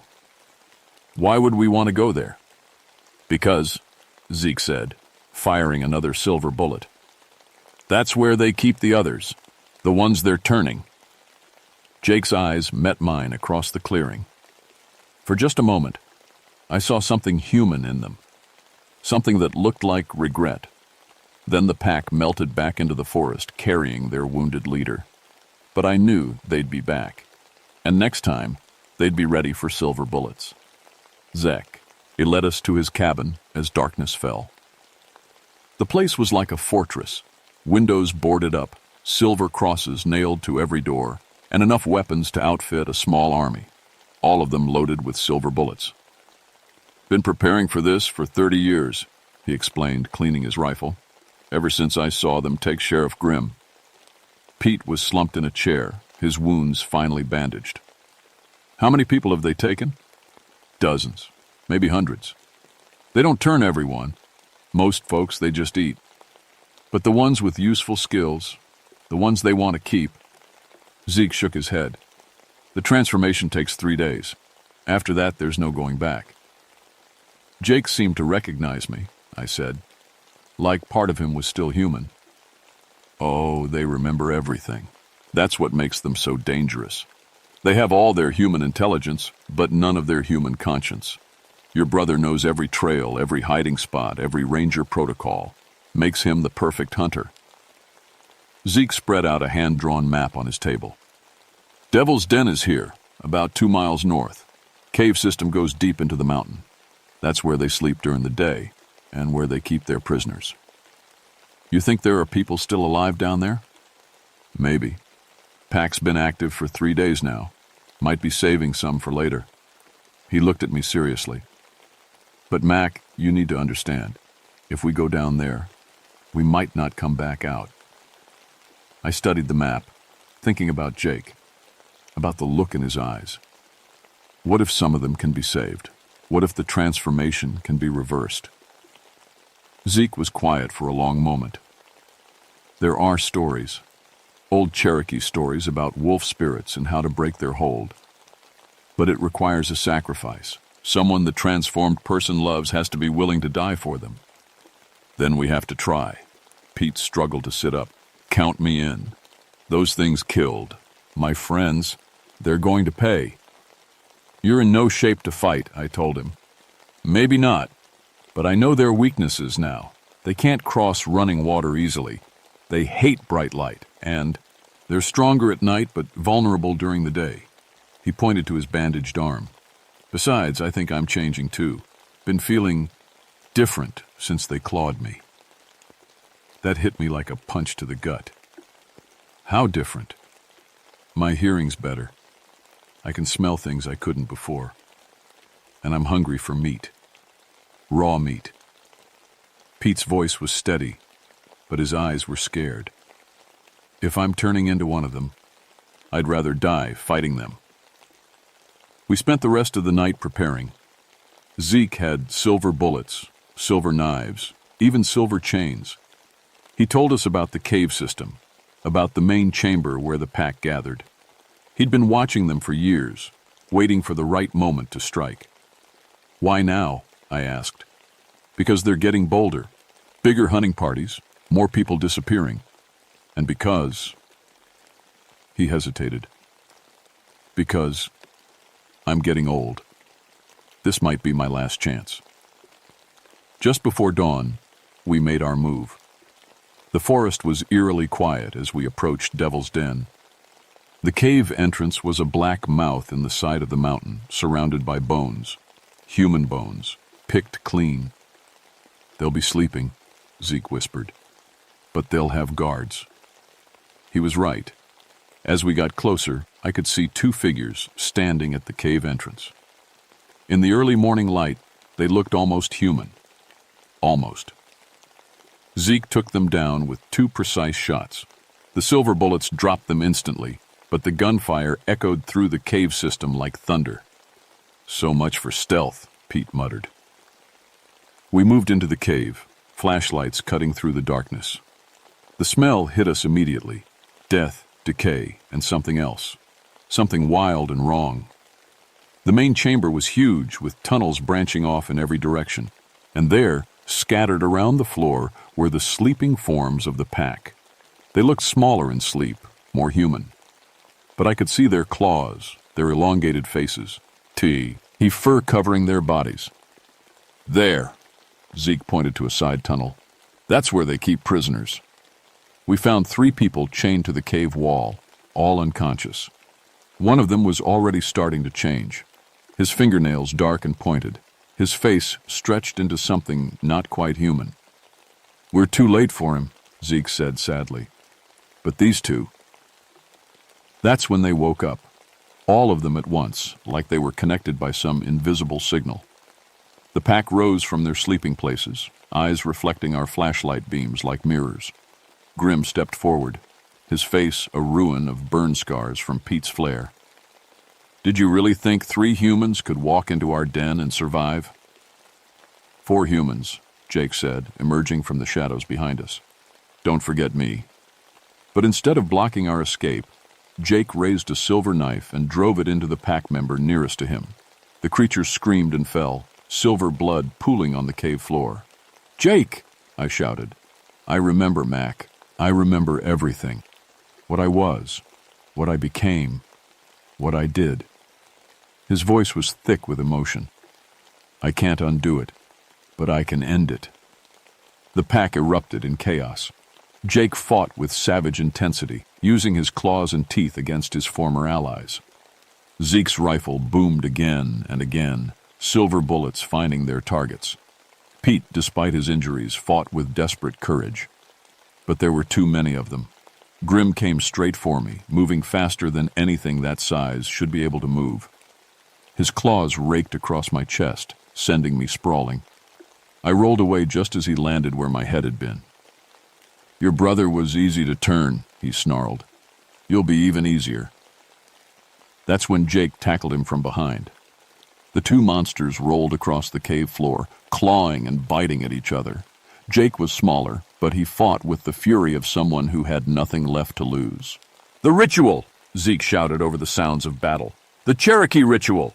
You have to be willing to die for him! I understood. Grabbing a silver knife from the cave floor, I rushed toward Todd, the fighting brothers. But instead of attacking Grim, I pressed the blade to my own throat. Jake! I called out. I forgive you. All of it. I love you, brother. Jake looked up, his eyes meeting mine. For a moment the monster fell away, and I saw my little brother again, the one who'd followed me into the woods, who'd trusted me to keep him safe. Mac, I'm sorry. The change started immediately. Jake's fur began to fall away, his face shifting back toward human. But the transformation was killing him. He screamed in agony as his body fought between forms. Grim saw his chance and lunged at me, but Pete was there, silver chain in his hands. He wrapped it around the pack leader's throat and held on as Grim clawed at him. Now, Pete shouted. While he's down. I drove the silver knife deep into Grim's chest. The pack leader's scream shook the entire cave. Around us, the other pack members collapsed as their alpha died. The psychic link that bound them together was broken, but so was Jake. He lay on the cave floor, human again, but dying. I knelt beside him, holding his hand as his life ebbed away. I'm sorry, Mac, he whispered. I tried to fight it, but the hunger, it was so strong. I know. Don't let them rebuild the pack. Don't let this happen to anyone else. Those were his last words. We found 5 pack members still alive, unconscious, but breathing. The transformation had been broken when Grim died, leaving them human again but traumatized beyond repair. 2 of them were hikers who'd been missing for months. One was Tommy Hendricks, the man Pete had recognized. None of them remembered much of their time with the pack. Maybe that was a mercy. The authorities never believed our full story. How could they? We told them about a survivalist cult, about people driven to cannibalism by isolation and madness. They seemed satisfied with that explanation. Zeke disappeared the night after the cave battle. I went to his cabin the next morning and found it empty, like no one had ever lived there. The only trace of him was a note on the table. Others will come. Be ready. Pete survived, but he was changed. Not physically. The transformation hadn't progressed that far. But something in his eyes was different. Wilder. He left Kentucky a week later, said he needed to be somewhere with more people, fewer trees. I stayed. Someone had to watch the forest to make sure the pack didn't rebuild. The FBI closed the case, but I knew better. 5 pack members had escaped during the battle. They were out there somewhere, maybe trying to start over. I kept Jake's badge on my desk, next to the report I wrote but never filed. The real report about what really happened in Devil's Den. Sometimes late at night, when the wind howls through the trees, I take it out and read it again, just to remind myself that it was real. 3 months later, I found another hunting camp, empty this time, but the signs were there. Tracks that changed from human to animal, claw marks on trees that looked almost like writing, and hanging from a branch just like before was a piece of evidence, a hiker's backpack from someone who'd been reported missing the week before. I radioed it in, but I also loaded my rifle with silver bullets. Zeke had left me a few, along with instructions on how to make more. Because he was right, others would come. The pack might be broken, but the forest remembers. And some hungers never really die. They just wait for the right moment to feed again. My name is Marcus Wolfstone, and I'm the ranger who watches Devil's Den. I've seen what happens when people go too deep into these woods, when they find things that shouldn't exist. And I'll be ready when they come back. Because they always come back. The pack that never sleeps is still out there, somewhere in the darkness between the trees. And every night when I hear that distant howl echoing through the forest, I remember my brother's last words. Don't let them rebuild the pack. I won't, Jake, I promise. Even if it kills me.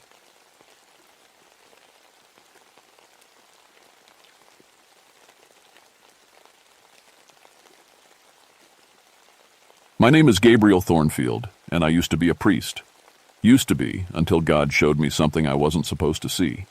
Now I'm a park ranger at Mount Rogers in Virginia, the highest peak in the state. Been doing this job for 13 years, and most folks think I lost my faith somewhere along the way.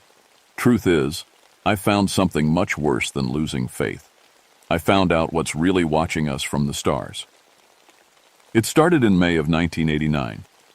I was sitting in my cabin going through incident reports when the pattern hit me like a slap in the face. 5 different reports from 5 different mountains, all in the past month. All describing the same thing. People having religious experiences at the highest points in the Appalachians. The first report came from Blackwater Falls. Hikers found unconscious on the rocks, no memory of how they got there. They all talked about seeing angels before everything went dark. The second was from Seneca Rocks. Climbers discovered strange bone formations that spelled out words and languages nobody could identify. New River Gorge had reports of missing skin from campers' backs, perfect squares cut away while they slept. Spruce Knob had the worst one. A family of 4 found standing in a circle, holding hands, completely brain dead, but still breathing. I'd seen this before. 13 years ago, right here on Mount Rogers, the night I stopped being Father Thornfield and became just Gabriel. That night, I'd climbed to the summit to pray. I was struggling with doubt, wondering if I really believed anymore. The stars were brighter than I'd ever seen them, so bright they hurt to look at. That's when I saw it. A shape moving between the stars, something massive and many-legged like a spider made of shadow and starlight. It spoke to me without words, showed me visions of other worlds, other mountains, other harvests. When I woke up, 3 Ds. Days later, at the base of the mountain, my hair had turned white and I couldn't remember how to say Mass. The church said I had a breakdown. They were wrong. I had a revelation. Now, looking at these reports spread across my desk, I knew it was starting again. The thing I'd seen was coming back, and this time it wasn't just visiting. This time, it was preparing for something bigger. I grabbed my radio and truck keys. Whatever was happening on those other mountains, Mount Rogers was the center of it. The reports were getting closer, forming a pattern that led straight here. I had to warn someone, had to make them understand. But who believes an ex-priest turned park ranger when he tells you something from space is hunting human souls? The drive up the mountain took an hour, but I felt like I was racing against time itself. The closer I got to the summit, the more wrong everything felt. Birds weren't singing. Insects had gone quiet. Even the wind seemed to be holding its breath. At the ranger station, I spread out a map of the Appalachians and marked every location from the reports. The pattern was clear now, a perfect five-pointed star with Mount Rogers at the center. Each point was a different mountain, each incident a different type of preparation. Memory removal, bone arrangement, flesh collection, mind harvesting. It was building something, getting ready. I tried calling the other ranger stations, but the phones were dead. Radio came back with nothing but static. As the sun set behind the trees, I realized I was completely alone on the highest mountain in Virginia with something that had been planning this moment for years. The stars began to shine, brighter and brighter, until they looked close enough to touch. The first person I found was Sarah Chen, a geology student from Virginia Tech. I discovered her tent at the base camping area just after midnight during what should have been a routine patrol. The tent was pristine, no tears, no signs of struggle, but Sarah was gone. I found her 300 yards away, standing perfectly still in a clearing, staring up at the sky. Her eyes were wide open, unblinking, tears streaming down her face. But she was smiling. "Sarah?" I called out, my flashlight beam dancing across her face. "Sarah, can you hear me?" She turned toward me with movements that were too smooth, too graceful. When she spoke, her voice sounded like she was talking through water. "Ranger Thornfield, I've been waiting for you." She tilted her head at an impossible angle. "It told me you'd come. It remembers you from before." My blood turned to ice. "What told you that?" Sarah raised her arm and pointed at the sky. Following her gesture, I looked up and immediately wished I hadn't. The stars were moving. Not twinkling, actually moving, rearranging themselves into new patterns. And between them I could see something vast and dark, something with too many legs, spinning a web of light between the mountains. "It's beautiful, isn't it?" Sarah whispered. "It showed me other worlds, other harvests. We're not the first, Ranger Thornfield. We won't be the last." I reached for my radio, but Sarah moved faster than any human should be able to move. Her hand clamped down on my wrist with crushing strength. "It doesn't want you to call for help," she said, still smiling that terrible smile. "It wants you to watch. It wants you to remember what you saw 13 years ago." "Sarah, this isn't you talking. Something's controlling you." She laughed, a sound like breaking glass. "Oh, I'm still me. I'm just more now. It showed me the truth about the universe, about what we really are. We're food, Ranger Thornfield. Spiritual food for something much greater than ourselves." I pulled my wrist free and backed away, but Sarah didn't follow. She just stood there, arms outstretched to the sky, as if she was trying to hug the stars themselves. "It's almost time," she called after me. "The alignment is nearly complete. All the preparations are finished. Tonight, the harvester comes home."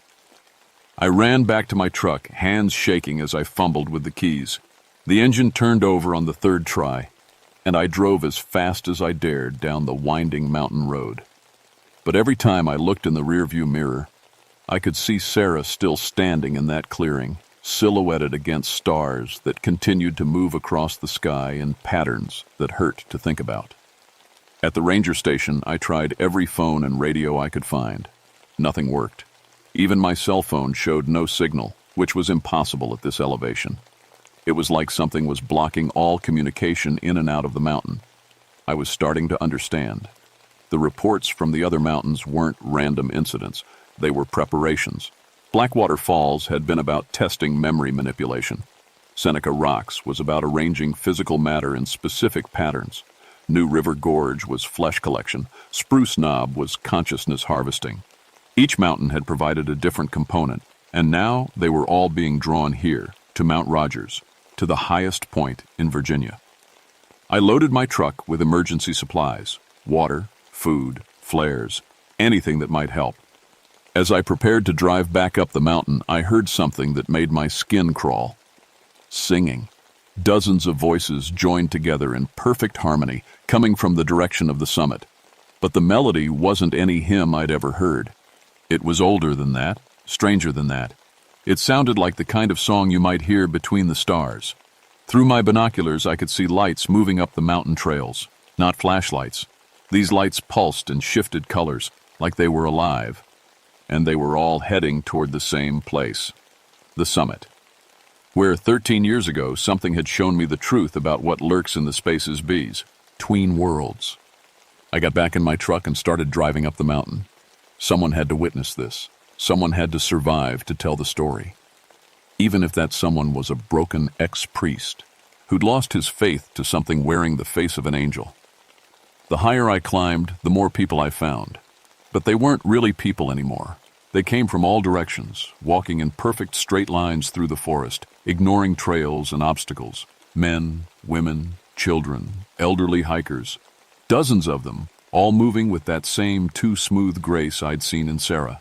Their eyes reflected my headlights like animals' eyes. But the intelligence behind them wasn't human anymore. I stopped the truck near the halfway point and watched through my binoculars as the procession continued. They weren't just locals. Some wore clothes I recognized from the other mountains. A Blackwater Falls t-shirt here, a Seneca Rocks climbing harness there. The thing had been collecting people from across the Appalachians, drawing them all here for whatever was about to happen. That's when I saw him. Marcus Webb, a fellow ranger from Shenandoah. I'd known Marcus for 8 years. He had 3 kids and coached Little League baseball. Now he walked through the forest in torn clothes, his Shenandoah patch hanging loose from his shirt, his eyes glowing with that same terrible light. I got out of the truck and called to him. "Marcus! Marcus! It's Gabriel!" He stopped and turned toward me. When he smiled, I could see that something had carved symbols into his teeth. "Gabriel," he said in a voice that echoed strangely in the mountain air. "You're just in time for the awakening. It's magnificent. It showed us where we really come from. Marcus, this isn't real. Something's controlling you." "Real?" Marcus laughed, and the sound made birds fall silent for miles around. "What's real, Gabriel? The little lives we thought we were living? The small concerns, the small fears? Or this?" He gestured to the sky where the stars continued their impossible dance. "It opened our minds, Gabriel. Showed us the true scale of existence. We're part of something so much larger now." Behind Marcus, more people emerged from the trees. I recognized some of them from missing person reports that had crossed my desk over the years. People who'd vanished without a trace in the mountains. People everyone assumed had fallen into ravines or gotten lost in the wilderness. They'd been collected, preserved, prepared. "You saw it before," Marcus continued, taking a step closer. 13 years ago. It tried to show you the truth then, but you ran away. You hid behind your little job, your little routines. But it never forgot you, Gabriel. It's been waiting for you to come back. I backed toward my truck, but more figures emerged from the forest on both sides of the road. They moved to surround me, but slowly, like they had all the time in the world. "Where are you taking them?" I demanded. "To the summit," Marcus said. "To the convergence point. When the stars align properly, the barrier between dimensions grows thin. Thin enough for it to fully manifest. Thin enough for the real harvest to begin." "Harvest of what?" Marcus's smile grew wider, and I could see more symbols carved into the inside of his mouth. "Souls, Gabriel. Consciousness. The spark of awareness that makes us more than meat. It feeds on that spark, grows stronger with each one it consumes. And Earth..." He paused, his head tilting at that same impossible angle. "Earth has so many sparks. Billions of them." The circle was closing around me. I could see children in the group now, their small faces wearing expressions of ancient wisdom that no child should possess. They moved with the same purpose as the adults, their mouths moving in silent unison, speaking words and languages that predated human speech. I broke and ran for the truck, but my keys were gone. Frantically searching my pockets, I looked up to see Sarah Chi, and standing by the driver's door, my keys dangling from her finger. "You can't stop this, Gabriel," she said gently. "But you can be part of it. It remembers your faith, your devotion. It could use someone like you." "My faith was in God," I said, "not in some cosmic parasite." Sarah's expression shifted, becoming almost sad. Your God never answered your prayers, did he? Never showed you miracles, never gave you proof of his love. But this, she gestured to the glowing figures surrounding us. This is real. This is happening. This is divine power you can actually see and touch. She was right, and that was the most terrifying part. 13 years ago, I'd prayed for a sign from God and gotten something much more definite than I'd bargained for. Now, watching dozens of people march willingly toward their spiritual destruction, I realized the universe was far stranger and more terrible than any religion had ever taught. The crowd began moving again, flowing around my truck like water around a stone. They were heading up the mountain, toward the summit, toward whatever was waiting there with its web of starlight and shadow. I had two choices: follow them and face the thing that had shattered my faith 13 years ago, or stay here and wait for it to finish whatever it was planning. Either way, I was probably going to die tonight. But at least if I followed them, I might understand why. The summit of Mount Rogers had been transformed. Where once there'd been a simple cleared area with a few radio towers, now there was something that hurt to look at directly. The air itself seemed to bend and twist around a point about 20 feet above the highest rock outcropping. Stars hung impossibly low, their light forming geometric patterns that made my eyes water and my brain ache. And in the center of it all, it was manifesting.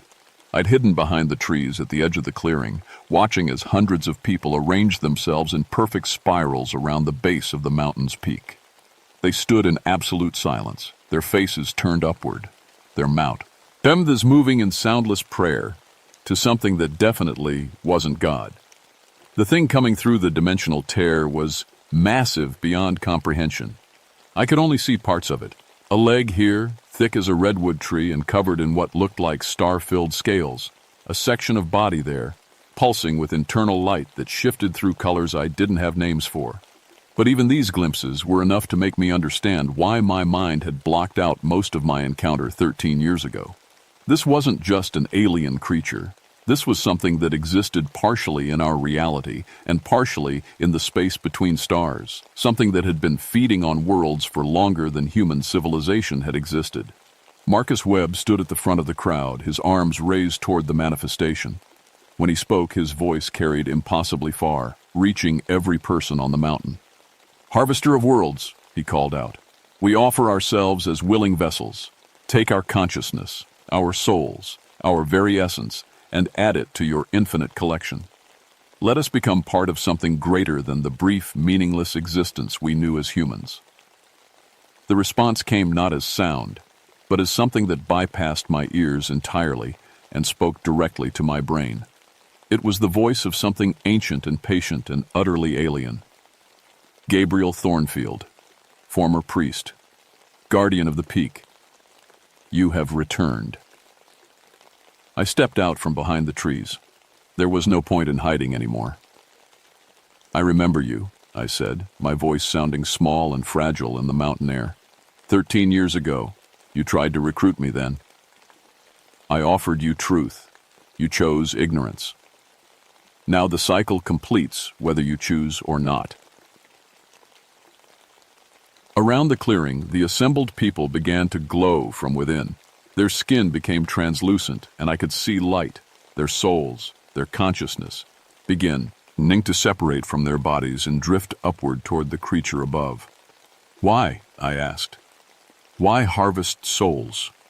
Why destroy entire worlds? Consciousness is the rarest substance in the universe. Most matter is dead, empty, purposeless. But awareness, thought, the spark of self, these are precious beyond measure. I collect them, preserve them, give them eternal purpose as part of my greater being." "That's not preservation," I said. "That's consumption. You're a predator. I am evolution.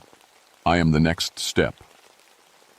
These separate, isolated consciousnesses suffer in their loneliness, their fear, their brief existence. As part of me, they become immortal, connected, purposeful. I watched as Sarah Chen's soul, a bright, Sarah-shaped outline of pure light, separated completely from her body, and joined the stream of consciousness flowing upward. Her empty body collapsed to the ground like a discarded puppet. "You're killing them," I said. "I am freeing them. Observe." Suddenly I could hear them, all the souls it had collected, not just from tonight, but from hundreds of worlds across thousands of years. Their voices filled my mind, and to my horror, they weren't screaming. They were singing, praising, grateful. They told me about the peace of unity, the joy of being part of something vast and eternal.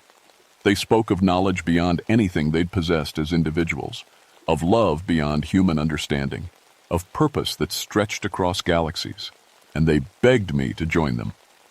"No," I said, backing away as more and more souls joined the stream flowing into the creature above. "This is wrong.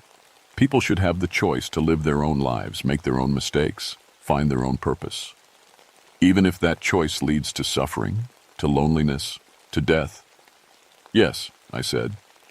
"Even then." The flow of souls suddenly stopped. The creature's attention focused on me like the weight of a mountain settling on my shoulders. "You interest me, Gabriel Thornfield. Most resist from fear. You resist from principle. Perhaps you would make a suitable herald." Herald. Each world requires preparation. Someone to study the dominant species, to understand their nature, to guide the harvest. I offer you immortality, knowledge, purpose. Help me harvest this world efficiently, and I will make you my voice for the next. I looked around the clearing at the hundreds of empty bodies, at the stream of souls flowing upward like reverse rain, at the thing that wore divinity like a mask while consuming everything I'd ever sworn to protect. "I have a counteroffer," I said, and then I began to pray. Not the kind of prayer I'd learned in seminary, not the Latin phrases or formal invocations. This was the prayer of 13 years of guilt, of a man who'd seen the face of something he'd mistaken for God and spent the rest of his life trying to make up for that moment of cosmic terror. I prayed with words I'd learned from Cherokee elders who'd shared stories around campfires. I prayed with half-remembered phrases from the thing's own victims, words I'd heard in the voices of the consumed souls. I prayed with the desperate honesty of someone who'd lost his faith once and found something harder to hold on to: hope. The harvester's attention pressed down on me like the weight of every star in the sky, but I kept praying. I remembered every person I'd helped in 13 years as a ranger: lost hikers guided to safety, injured climbers pulled from impossible places, frightened children reunited with families. Each memory became part of the prayer, each act of human kindness a word in a language older than the creature above. "What do you think this will accomplish?" "I don't know," I admitted, still praying. "But you said consciousness is precious. You said awareness is rare. If that's true, then every individual mind you consume represents a unique universe of experience that can never be replaced." "Yes, that is why I preserve them." "You don't reserve them, you absorb them. They become part of you, but they stop being themselves." I could feel the prayer taking shape around me, not as light or energy, but as something more, fundamental. "And you're afraid." The pressure of the creature's attention doubled, tripled. I could feel it trying to crush my consciousness, to add my voice to the chorus of grateful souls. "I fear nothing." "You fear extinction. That's why you harvest. You're not some cosmic god. You're a parasite, and every world you consume makes you a little more afraid that someday you'll run out of food." The stream of souls flickered and slowed. For the first time since it had begun manifesting, the harvester seemed uncertain. "You understand nothing of existence on my scale." "I understand enough." The prayer was almost complete now, a web of human experience and stubborn hope that I was weaving around the creature's manifestation point. "You need fear to feed. You need despair and submission. But what if people chose not to be afraid?" Around the clearing, some of the empty bodies were stirring. The souls that hadn't yet been fully absorbed were fighting back, pulling away from the creature's call. "Impossible." You said it yourself. Consciousness is precious. Awareness is rare. That means it's also powerful. I stepped forward, my prayer becoming a declaration. I'm not offering you my soul. I'm not offering you anyone's soul. I'm standing here, on the highest point in Virginia, and I'm telling you to leave.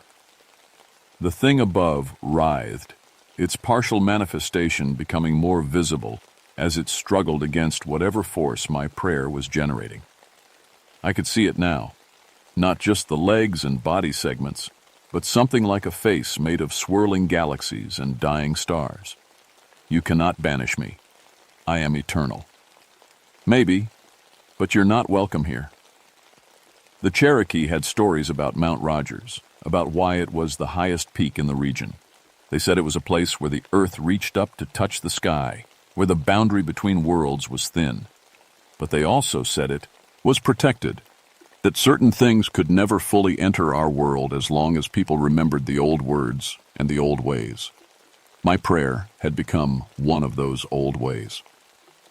The harvester's manifestation began to collapse inward, the dimensional tear sealing itself like a healing wound. The creature's voice echoed in my mind one last time. I will remember you, Gabriel Thornfield. When I return in 500 years, I will remember. And then it was gone. The sudden silence was deafening. Around the clearing, people were sitting up, confused and disoriented, but alive. Their souls had snapped back into their bodies like rubber bands, and most of them seemed to have no memory of what had just happened. But I remembered everything. As dawn broke over Mount Rogers, I helped the survivors make their way down the mountain. I filed reports that no one would believe, made phone calls that were quietly buried, and sent warnings to archives that would probably never be opened. Then I sat down at my desk and wrote a letter that I sealed and dated for the year 2489. I sent copies to the Vatican, to the Smithsonian, to Cherokee tribal leaders, and to the Park Service archives. Somewhere, someone would remember when the stars started moving again. The mountain was quiet now. The birds had returned, the insects were singing, and the wind blew like it was supposed to. But sometimes, on the clearest nights, I still climbed to the summit and watched the stars, just to make sure they stayed where they belonged. My name is Gabriel Thornfield, and I've been keeping watch on Mount Rogers for 13 years. In 487 more years, something will try to come back. When it does, I hope someone remembers this story. I hope they remember that consciousness is precious, that awareness is rare, and that sometimes the most important thing you can do is simply refuse to be afraid, even if you're just one broken ex-priest standing on a mountain, telling the universe, no. Sometimes that's enough.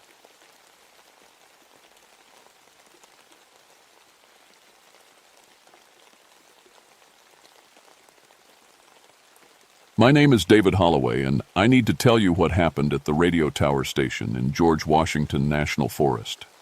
People say I'm crazy. The doctors keep changing my pills. But I know what I saw, and I know what's still out there. I've been a park ranger for 7 years, good at my job, even if I see things others don't. My mind works differently, always has.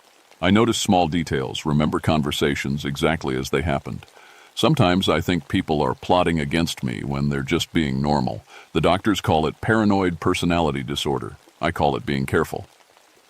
The radio station sits 40 miles from the nearest town, deep in Virginia's mountains. 6 of us work there, keeping the emergency communications running for the whole forest. It's lonely work, but I like it. Fewer people to worry about. Bill Morrison had been my partner for 3 years. Big guy, always drinking coffee, 10 cups a day, easy.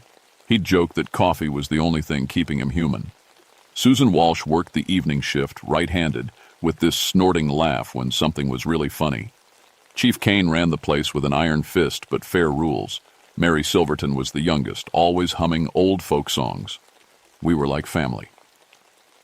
Until the spring floods came, the road washed out on a Tuesday morning in April. Chief Kane said it would be 2 weeks before they could fix it. No big deal. We had supplies, and the radio kept us connected to the outside world. That's when Bill came back from his morning patrol. "Morning, Dave," he said, same as always. But something felt wrong. I watched him walk to the kitchen. He opened the cabinet and pulled out a tea bag. Tea. Bill Morrison, who lived on coffee, who once said tea was leaf water for weaklings, was making tea. "You feeling okay, Bill?" I asked. He looked at me funny. "Why wouldn't I be?" "You're drinking tea." "I always drink tea in the morning, you know that." But I didn't know that. I knew Bill better than anyone. Coffee first thing, then coffee with breakfast, then coffee every hour until bedtime. I'd been watching him do it for 3 years. "What about coffee?" I pressed. Bill wrinkled his nose. "Coffee? That stuff tastes terrible. Can't stand it." The mug slipped from my hand and shattered on the floor. Bill stared at me like I'd lost my mind. Maybe I had. Maybe the isolation was getting to me. Maybe my medication needed adjusting again. But I knew what I knew. That night, I couldn't sleep. I kept thinking about Bill's face when he said coffee tasted terrible. It was his face, his voice, his body. But the expression was all wrong, like someone wearing a Bill mask who'd never met the real Bill. I started a notebook. Small things at first. The way Bill held his fork, left hand instead of right. How he called his wife honey on the radio instead of buttercup like he had for 15 years. The way he walked, same stride, but his left foot turned out slightly different. Nobody else noticed. When I mentioned it to Susan, she laughed. "Dave, you're seeing things that aren't there again. Bill's fine. Maybe you should call your doctor." But I knew I wasn't seeing things. I was seeing them clearly for the first time. 3 days after Bill changed, Susan Walsh didn't come back from her evening patrol. We searched all night with flashlights and radios. Chief Kane was furious. Susan never missed check-ins, never went off-route. At dawn, we found her walking back to the station like nothing had happened. "Where were you?" Kane demanded. Susan smiled. "What do you mean? I finished my patrol and went to bed." "You never radioed in?" "Sure I did. At 11 sharp, just like always. But we'd been trying to reach her since 10:30. I checked the radio logs.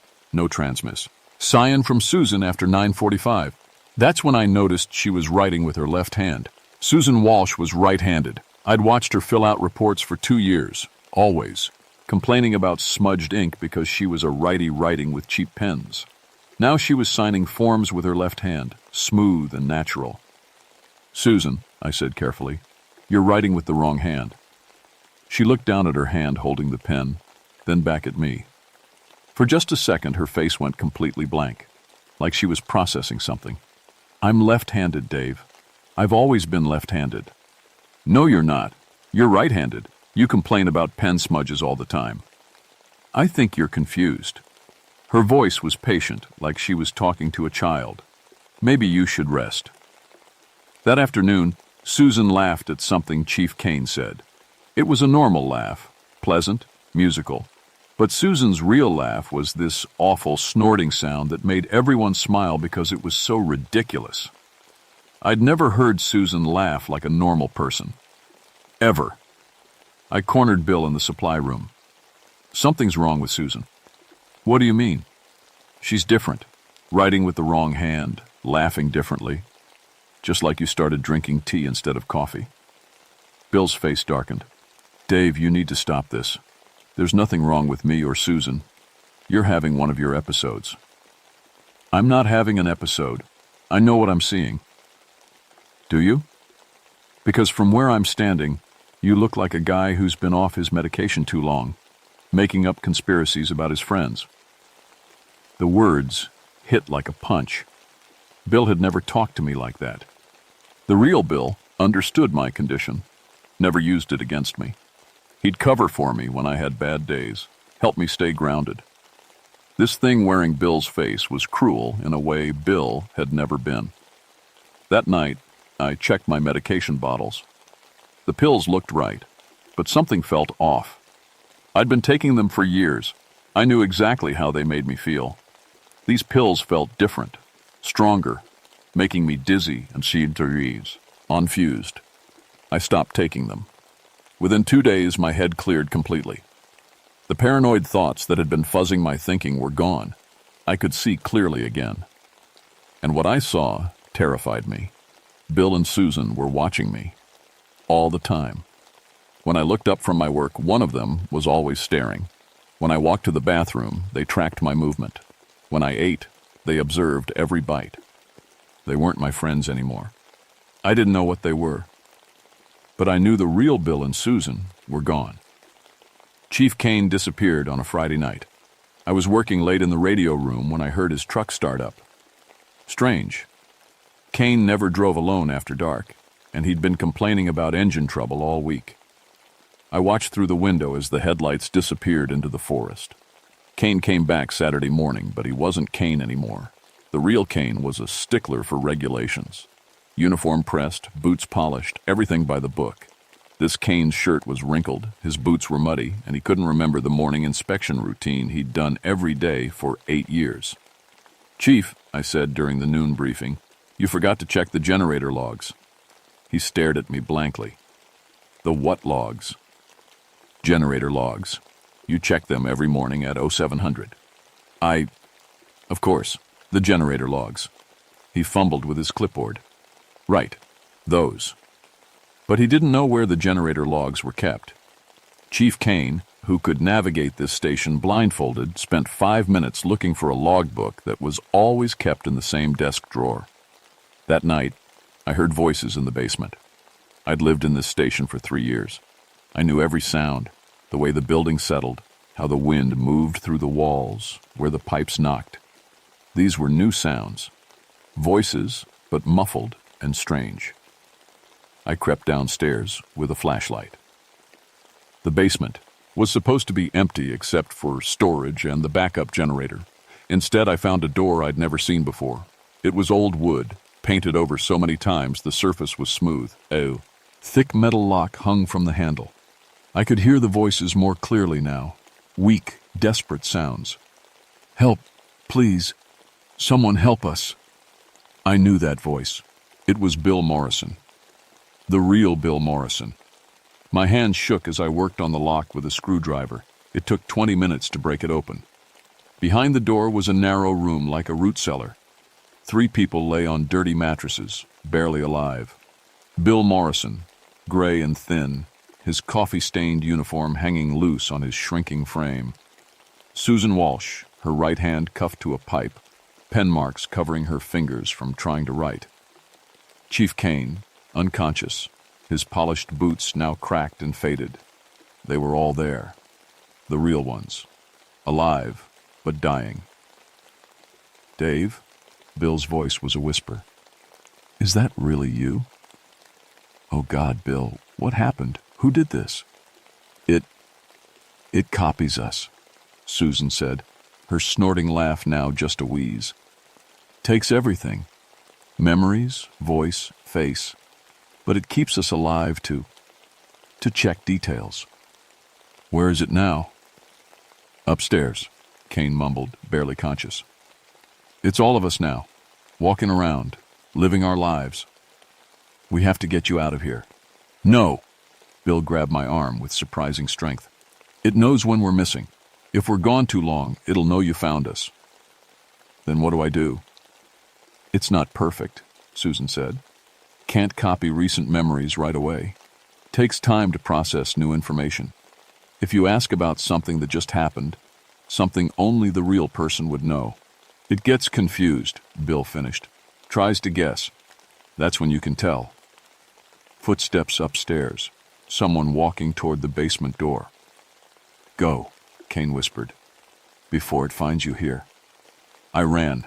Up the stairs into the main hallway, trying to look casual as fake Kane walked toward me. "Dave? What are you doing down there?" "Checking the generator. Heard some noise."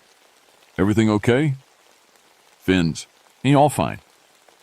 But I could see him studying my face, looking for signs that I knew. The thing wearing Kane's body was smart, careful, and now it knew I was getting suspicious. The next morning, Mary Silverton went out to check the weather station and never came back. I found her 3 hours later, walking up from the forest with dirt under her nails and leaves in her hair. "Where were you, Mary?" "Weather station, like always." "Why?" "That was 3 hours ago." "No, it wasn't." I just got back. But Mary had always been precise about time. She wore 3 watches and synchronized them every morning. The Mary I knew would never lose track of 3 hours. I waited until evening, then tested her. Mary, what song were you humming yesterday morning? Song? She looked confused. You always hum. Folk songs. Yesterday it was... What was it? The fake Mary's face went blank for several seconds. Processing. Searching through copied memories for the right answer. Greensleeves? Wrong. Yesterday morning, the real Mary had been humming Barbara Allen. I remembered because she'd hummed it 5 times in a row, and I'd asked her to stop. Now there were 4 of them. 4 perfect copies walking around, pretending to be my friends. And I was completely alone.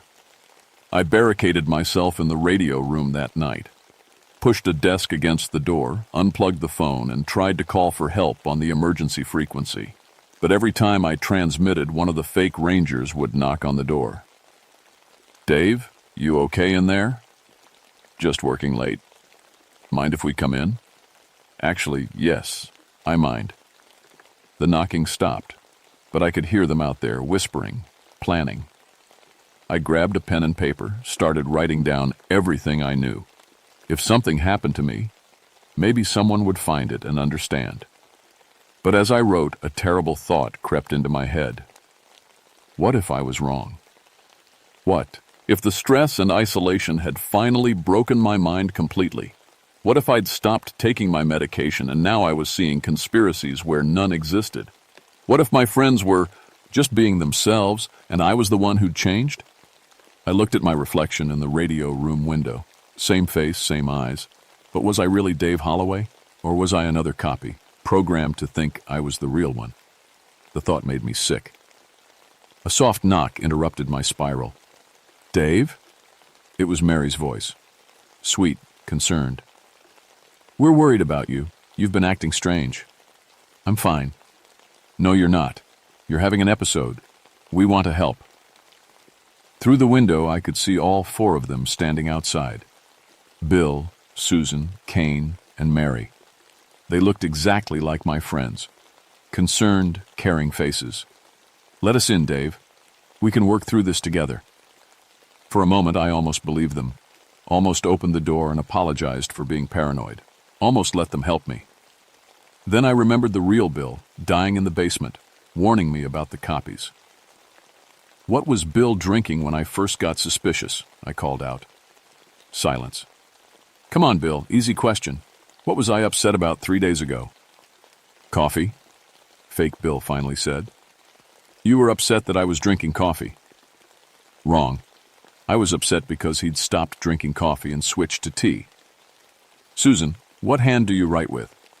Right hand, of course. Wrong again. The fake Susan was left-handed now. Chief Kane, what time do you do morning inspections? 0800. Wrong. Kane did inspections at 0700. Had for 8 years. They were all wrong. Every answer was slightly off, like they were guessing based on incomplete information. The knocking stopped. When I looked out the window, they were gone. But I could hear new sounds from the basement, dragging, scraping, the muffled voices of the real rangers calling for help. I had to do something. The copies were moving the originals, probably because they knew I'd found them. I grabbed a fire axe from the emergency cabinet and crawled toward the basement. The station was dark, silent except for the sounds below. At the bottom of the stairs, I saw them. The 4 copies stood around the hidden room, dragging out the real rangers. Bill, Susan, Kane, and Mary, the originals, were barely conscious, gray and withered like old fruit. But as I watched, something impossible happened. The fake rangers began to change. Their faces melted and shifted, flowing like liquid. For a moment I saw their true form, a mass of writhing flesh with human faces floating just beneath the surface like drowned corpses. Then they snapped back to human shape. Hello, Dave, they said in unison, their voices perfectly synchronized. We've been waiting for you. The thing that had been Bill stepped forward. We know you found them. Know you've been testing us. What are you? We're better versions, improved. Your friends were so limited, so weak. We've taken their best parts and made them perfect." The Susan thing smiled. "No more paranoid episodes, Dave. No more medication. We can copy you too. Make you better." "What about them?" I pointed to the real Rangers. "We need them for reference. Memory banks.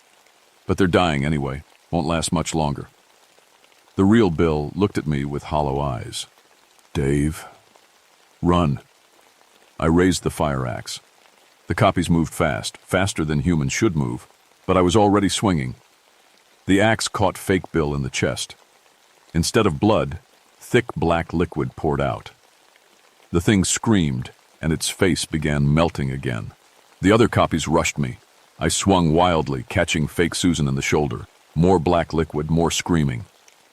"The generator!" The real Kane was trying to shout. "Gas line! Break the gas line!" I understood. The basement had a natural gas line running to the backup generator. If I could break it, create a spark, I ran for the generator room with the copies. It's chasing me. They moved wrong now, their human disguises slipping. I could see extra limbs, faces that didn't belong, eyes in places eyes shouldn't be. The axe bit into the gas line. I smelled propane immediately. "You can't kill us," the copies said. "We'll just make new forms, better forms." "Maybe," I said, raising the axe over the generator's electrical panel. "But I can try." The axe came down. Sparks flew. The explosion threw me against the wall.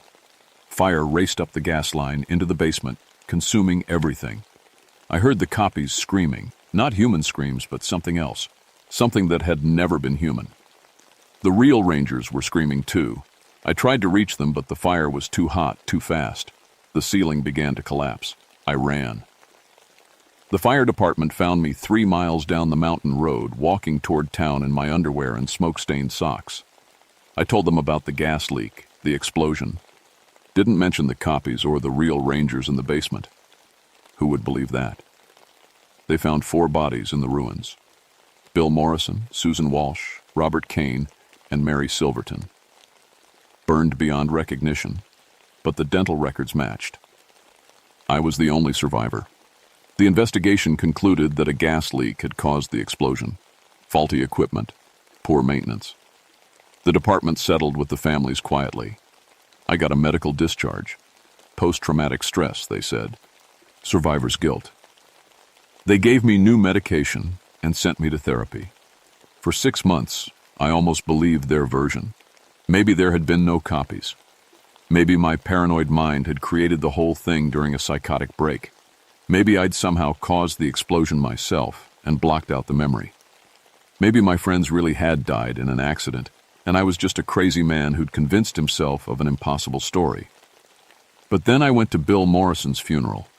His wife Nancy was there, crying over the casket. I offered my condolences. "Thank you, Dave. Bill talked about you all the time, said you were his best friend." He was mine too. "Hilma, it's your morning coffee talks." I stared at her. "Coffee talks? You know, how you two would drink coffee every morning and discuss the day's work. Bill said you made the best coffee in the station." But I never drank coffee with Bill. I hated coffee. Bill knew that. Bill's wife was remembering conversations that never happened. I started paying attention after that, listening to how people talked about my dead friends. Susan's family remembered her as left-handed. They'd always remembered her as left-handed. Kane's wife said he'd always done his morning inspections at 0800, not 0700. Mary's sister swore Mary had never hummed folk songs, said she'd always been tone deaf. Everyone's memories had changed. The copies had somehow replaced not just my friends, but everyone's memories of my friends. Or maybe the copies had been there longer than I thought. Maybe they'd been slowly replacing people for months, years even. Maybe the real Bill, Susan, Kane, and Mary had been gone long before I noticed the changes. I moved to a different state, got a job in a hardware store, kept to myself, stayed on my medication, went to therapy, acted normal. But I kept watching, kept noticing. The customer who always bought Phillips head screws but suddenly preferred flathead. The mailman who'd been left-handed for 3 years but started using his right hand to sort letters. The neighbor who used to hate dogs but started feeding strays. Small changes. The kind only someone like me would notice. My name is David Holloway, and I'm telling you this because I don't think the thing at the radio station was alone. I think they're everywhere, and I think they're still spreading. If someone you know changes in small ways, different habits, altered preferences, slightly wrong memories, pay attention. It might be nothing, or it might be too late. Trust me, I know the difference, even if nobody believes me.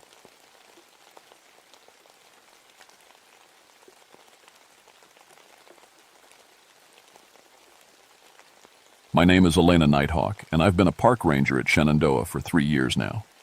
Before this job, I spent 4 years in the Army as a sniper.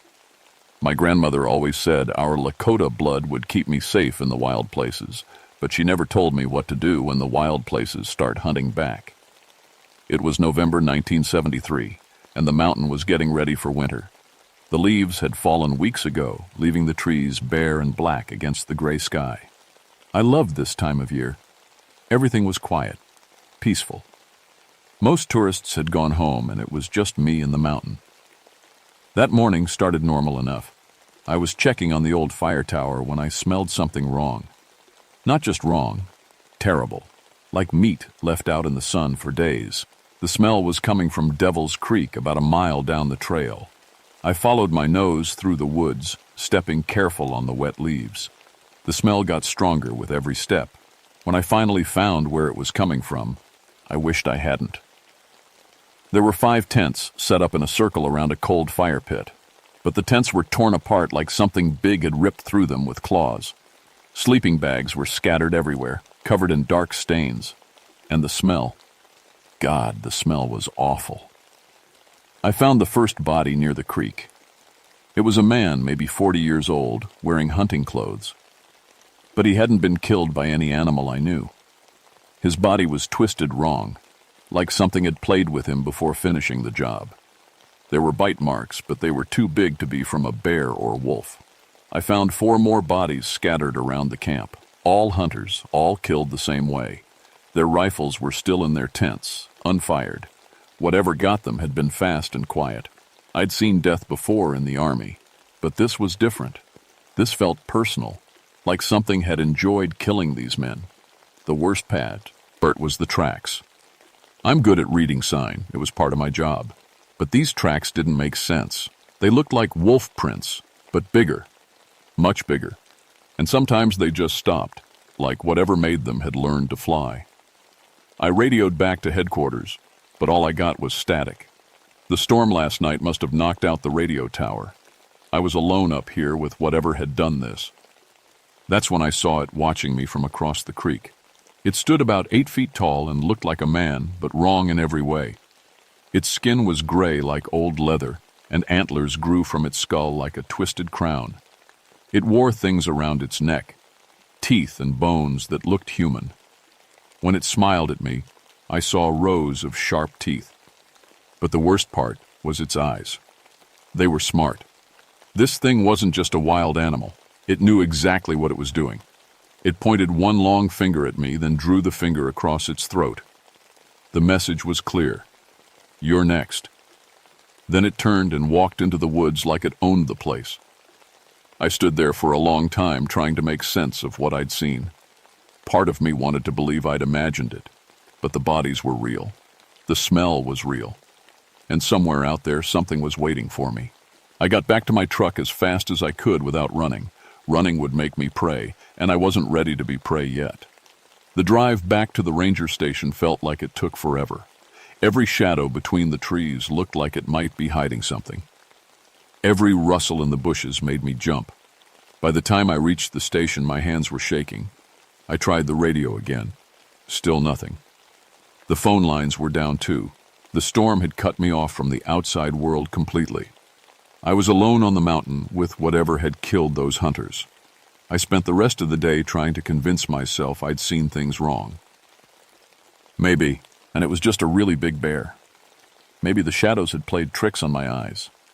Maybe the stress of finding all those bodies had made me see monsters where there weren't any. But deep down, I knew better. My grandmother had told me stories about the old days, about things that hunted in the deep woods, things that looked like men but weren't, things that got hungry for more than just meat. As the sun started to set, I loaded my rifle and checked my ammunition. I had maybe 30 rounds of regular bullets, plus a box of old silver-tipped ones my grandfather had given me years ago. He'd said they were for special hunting. I'd always thought he meant deer. I was getting ready to head home when I heard the howling start. It wasn't like any wolf I'd ever heard. This sound was deeper, more musical. And there wasn't just one voice. There were many, all singing together in the dark. The sound echoed off the mountains until it seemed to come from everywhere at once. Then I realized they were getting closer. I grabbed my rifle and stepped outside. The howling stopped the moment my feet hit the porch, like they knew I was listening. The woods were dead quiet now. Even the insects had gone silent. Something moved in the tree line. Then something else. I counted at least 6 shapes moving between the trees, but they stayed in the shadows where I couldn't see them clearly. "I know you're there," I called out. My voice sounded small in the darkness. One of them stepped into the moonlight. It looked like a man, but its arms were too long and its fingers ended in claws. It tilted its head at me like a curious dog. "You killed those hunters," I said, raising my rifle. The thing smiled and nodded. Then it opened its mouth and spoke in a voice like grinding stone. "They were practice. You are the real hunt." Before I could shoot, it melted back into the shadows. The howling started again, but now it was moving. They were circling the station, staying just out of sight. I backed toward the door, keeping my rifle up. Something scratched at the roof above me. Something else, too. Instead, the windows on the far side of the building. They were testing my defenses, learning the layout, just like soldiers would do. I made it inside and locked the door, then went around checking all the windows. The scratching and tapping continued all night, but they never tried to break in. They were just letting me know they were there, letting me know they could get in whenever they wanted. Around dawn, the sound stopped. I looked out the window and saw tracks in the mud around the building. The same impossible wolf prints I'd found at the massacre site. But now, there were human footprints too, leading away into the woods. Mixed in with the tracks, I found something that made my blood run cold. It was a note, written on bark with what looked like blood. 48 hours. Then we hunt. I was looking at the note when I heard a scream from across the valley. High and terrified, but cut short. Someone else was up here. Someone else had just died. The hunt had begun. I spent the morning preparing for war.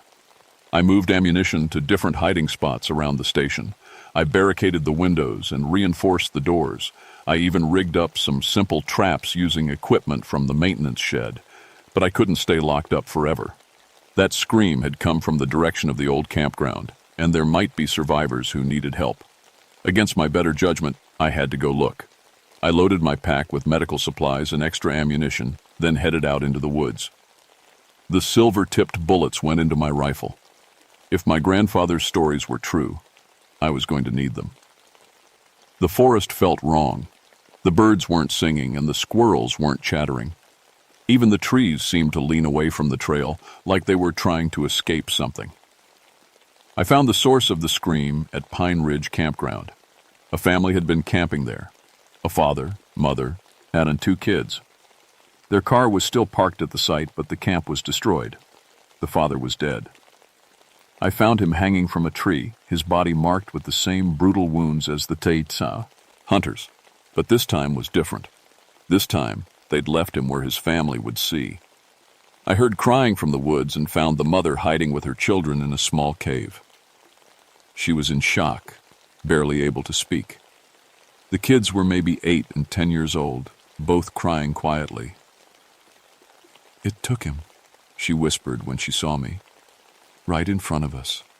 It took him and we couldn't do anything." I got them calmed down and started thinking about how to get them to safety. But as we prepared to leave the cave, I heard something that made my heart stop. Howling. Close by. "Stay quiet," I whispered to the family. "Don't make a sound." Through the cave opening, I could see shapes moving between the trees. They weren't trying to hide anymore. There were 12 of them, all different, but all wrong. Some looked like twisted people. Others moved like wolves but stood upright. Their leader was the antlered thing I'd seen at the creek. It called out in that grinding voice, "Ranger Nighthawk, we have a proposal." I didn't answer, but it continued anyway. "Give yourself to us willingly, and we will let the family go. Refuse, and we will hunt them all. Children make such interesting sounds when they're afraid." The mother grabbed my arm, her eyes wide with terror. The kids pressed closer to her, trying to become invisible. "You have 1 hour to decide," the creature said. "We will be watching." Then they faded back into the woods, but I could feel them out there, waiting. The mother looked at me with desperate eyes. "Please," she whispered, "don't let them hurt my babies." I checked my rifle and counted my ammunition.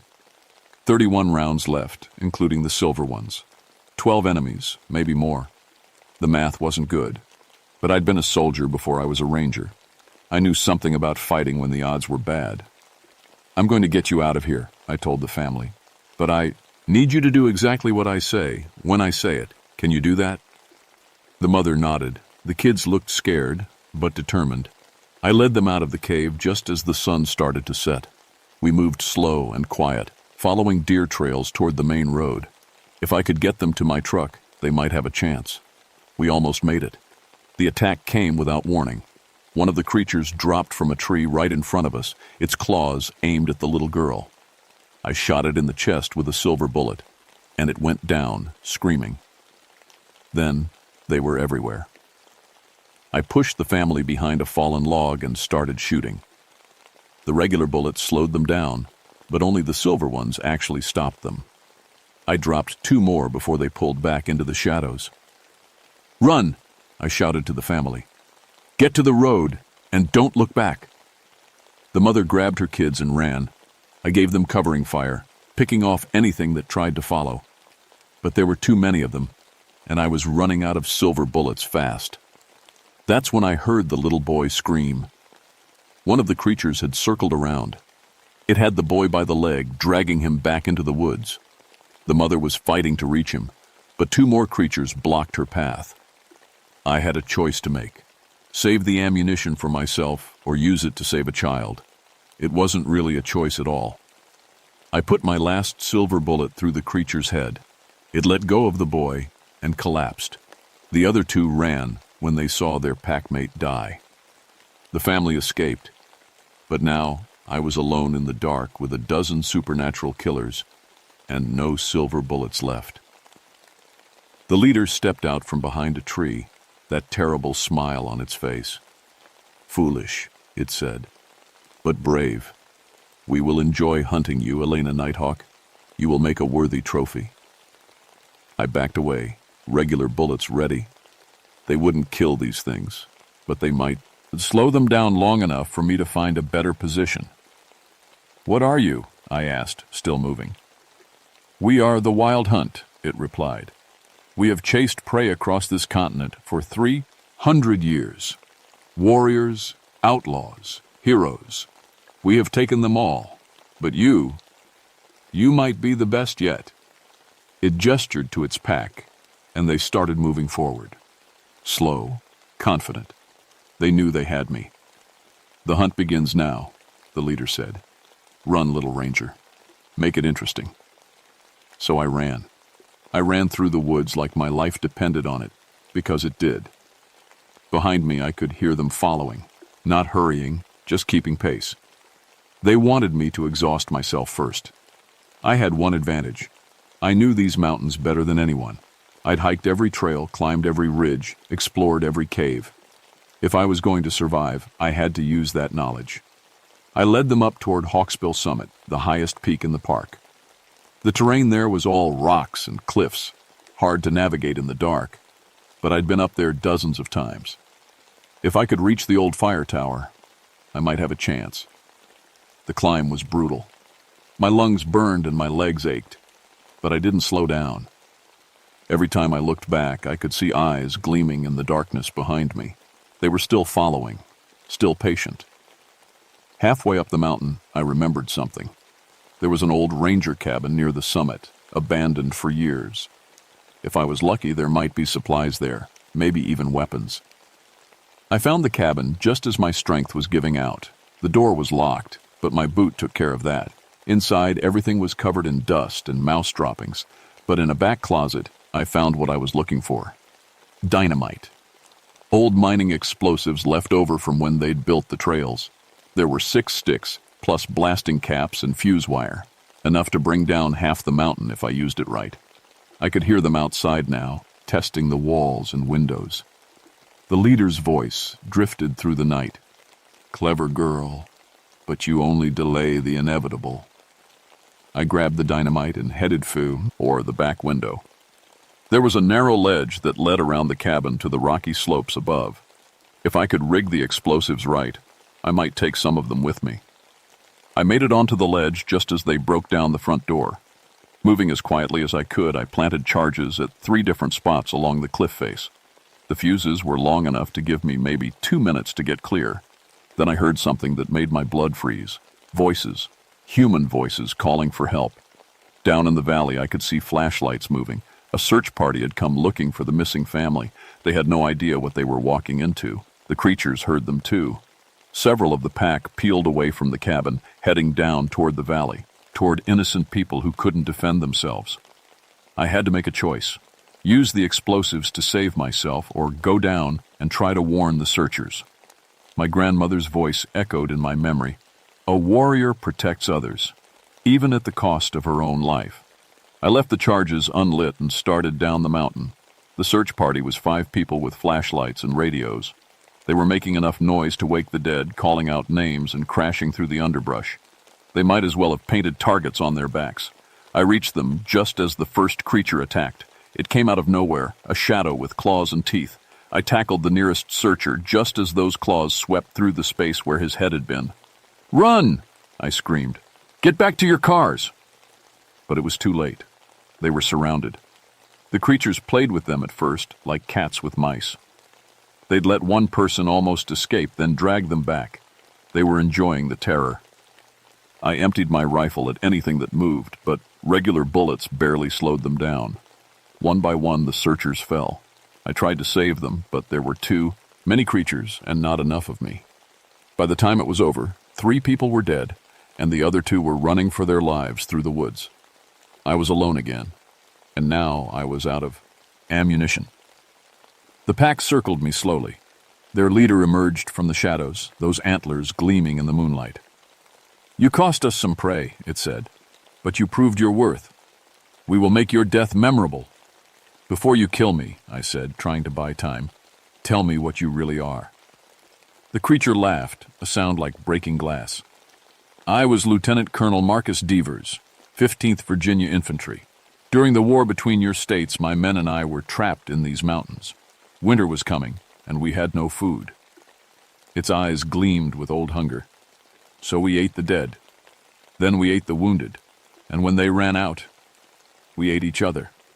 The mountain spirits found us worthy of a different kind of life. Now we hunt forever, seeking prey that can test our skills." "That was over 100 years ago," I said. "Time means nothing to us. We are eternal and always hungry." It raised one clawed hand. "Enough talk. Time to feed." That's when I smiled. "You know what your problem is?" I said. "You spent so much time hunting me, you never noticed where I led you." I pulled out the detonator I'd taken from the cabin. Above us, the charges I'd planted were still waiting. The creature's eyes went wide. "No. My grandfather always said silver kills monsters," I said. "But he never mentioned dynamite." I pushed the button. The mountain exploded. I woke up 3 days later in a hospital bed with my head wrapped in bandages and my left arm in a cast. The doctor said I was lucky to be alive. The rock slide had buried most of the cliff face, and it took the rescue team 6 hours to dig me out. The official report said there had been a gas explosion at an old mining site. Nobody questioned it. Nobody wanted to explain the strange tracks or the destroyed campsite or the way some of the bodies had been found. They transferred me to a desk job in Richmond after I recovered. They said I needed time to heal from the trauma. They were right, but not in the way they thought, because the explosion hadn't killed them all. I found that out a month later when I went back to pack up my things from the ranger station. There were new tracks in the mud around the building, smaller than before, but unmistakably the same shape. Inside my desk, I found another note written on bark. "You killed our alpha. The pack remembers. We will be back when the hunt calls again." It was signed with a bloody paw print. I've been in Richmond for 6 months now, pushing papers and trying to forget what happened on Hawksbill Mountain, but I can't forget. Every full moon, I hear howling in my dreams. Every shadow looks like it might be hiding something with claws and teeth. Last week, I got a package in the mail with no return address. Inside were 3 silver bullets and a note from my grandmother. "The old spirits told me you would need these. The hunt never truly ends, granddaughter, but neither do the hunters." I keep the bullets in my desk drawer now, next to my service weapon, just in case. Because somewhere out there in the Virginia mountains, something is waiting for the next hunting season to begin. And when it does, I'll be ready. My name is Elena Nighthawk, and I survived the wild hunt. But survival is just the beginning. The mountain remembers everything. And so do I. The end.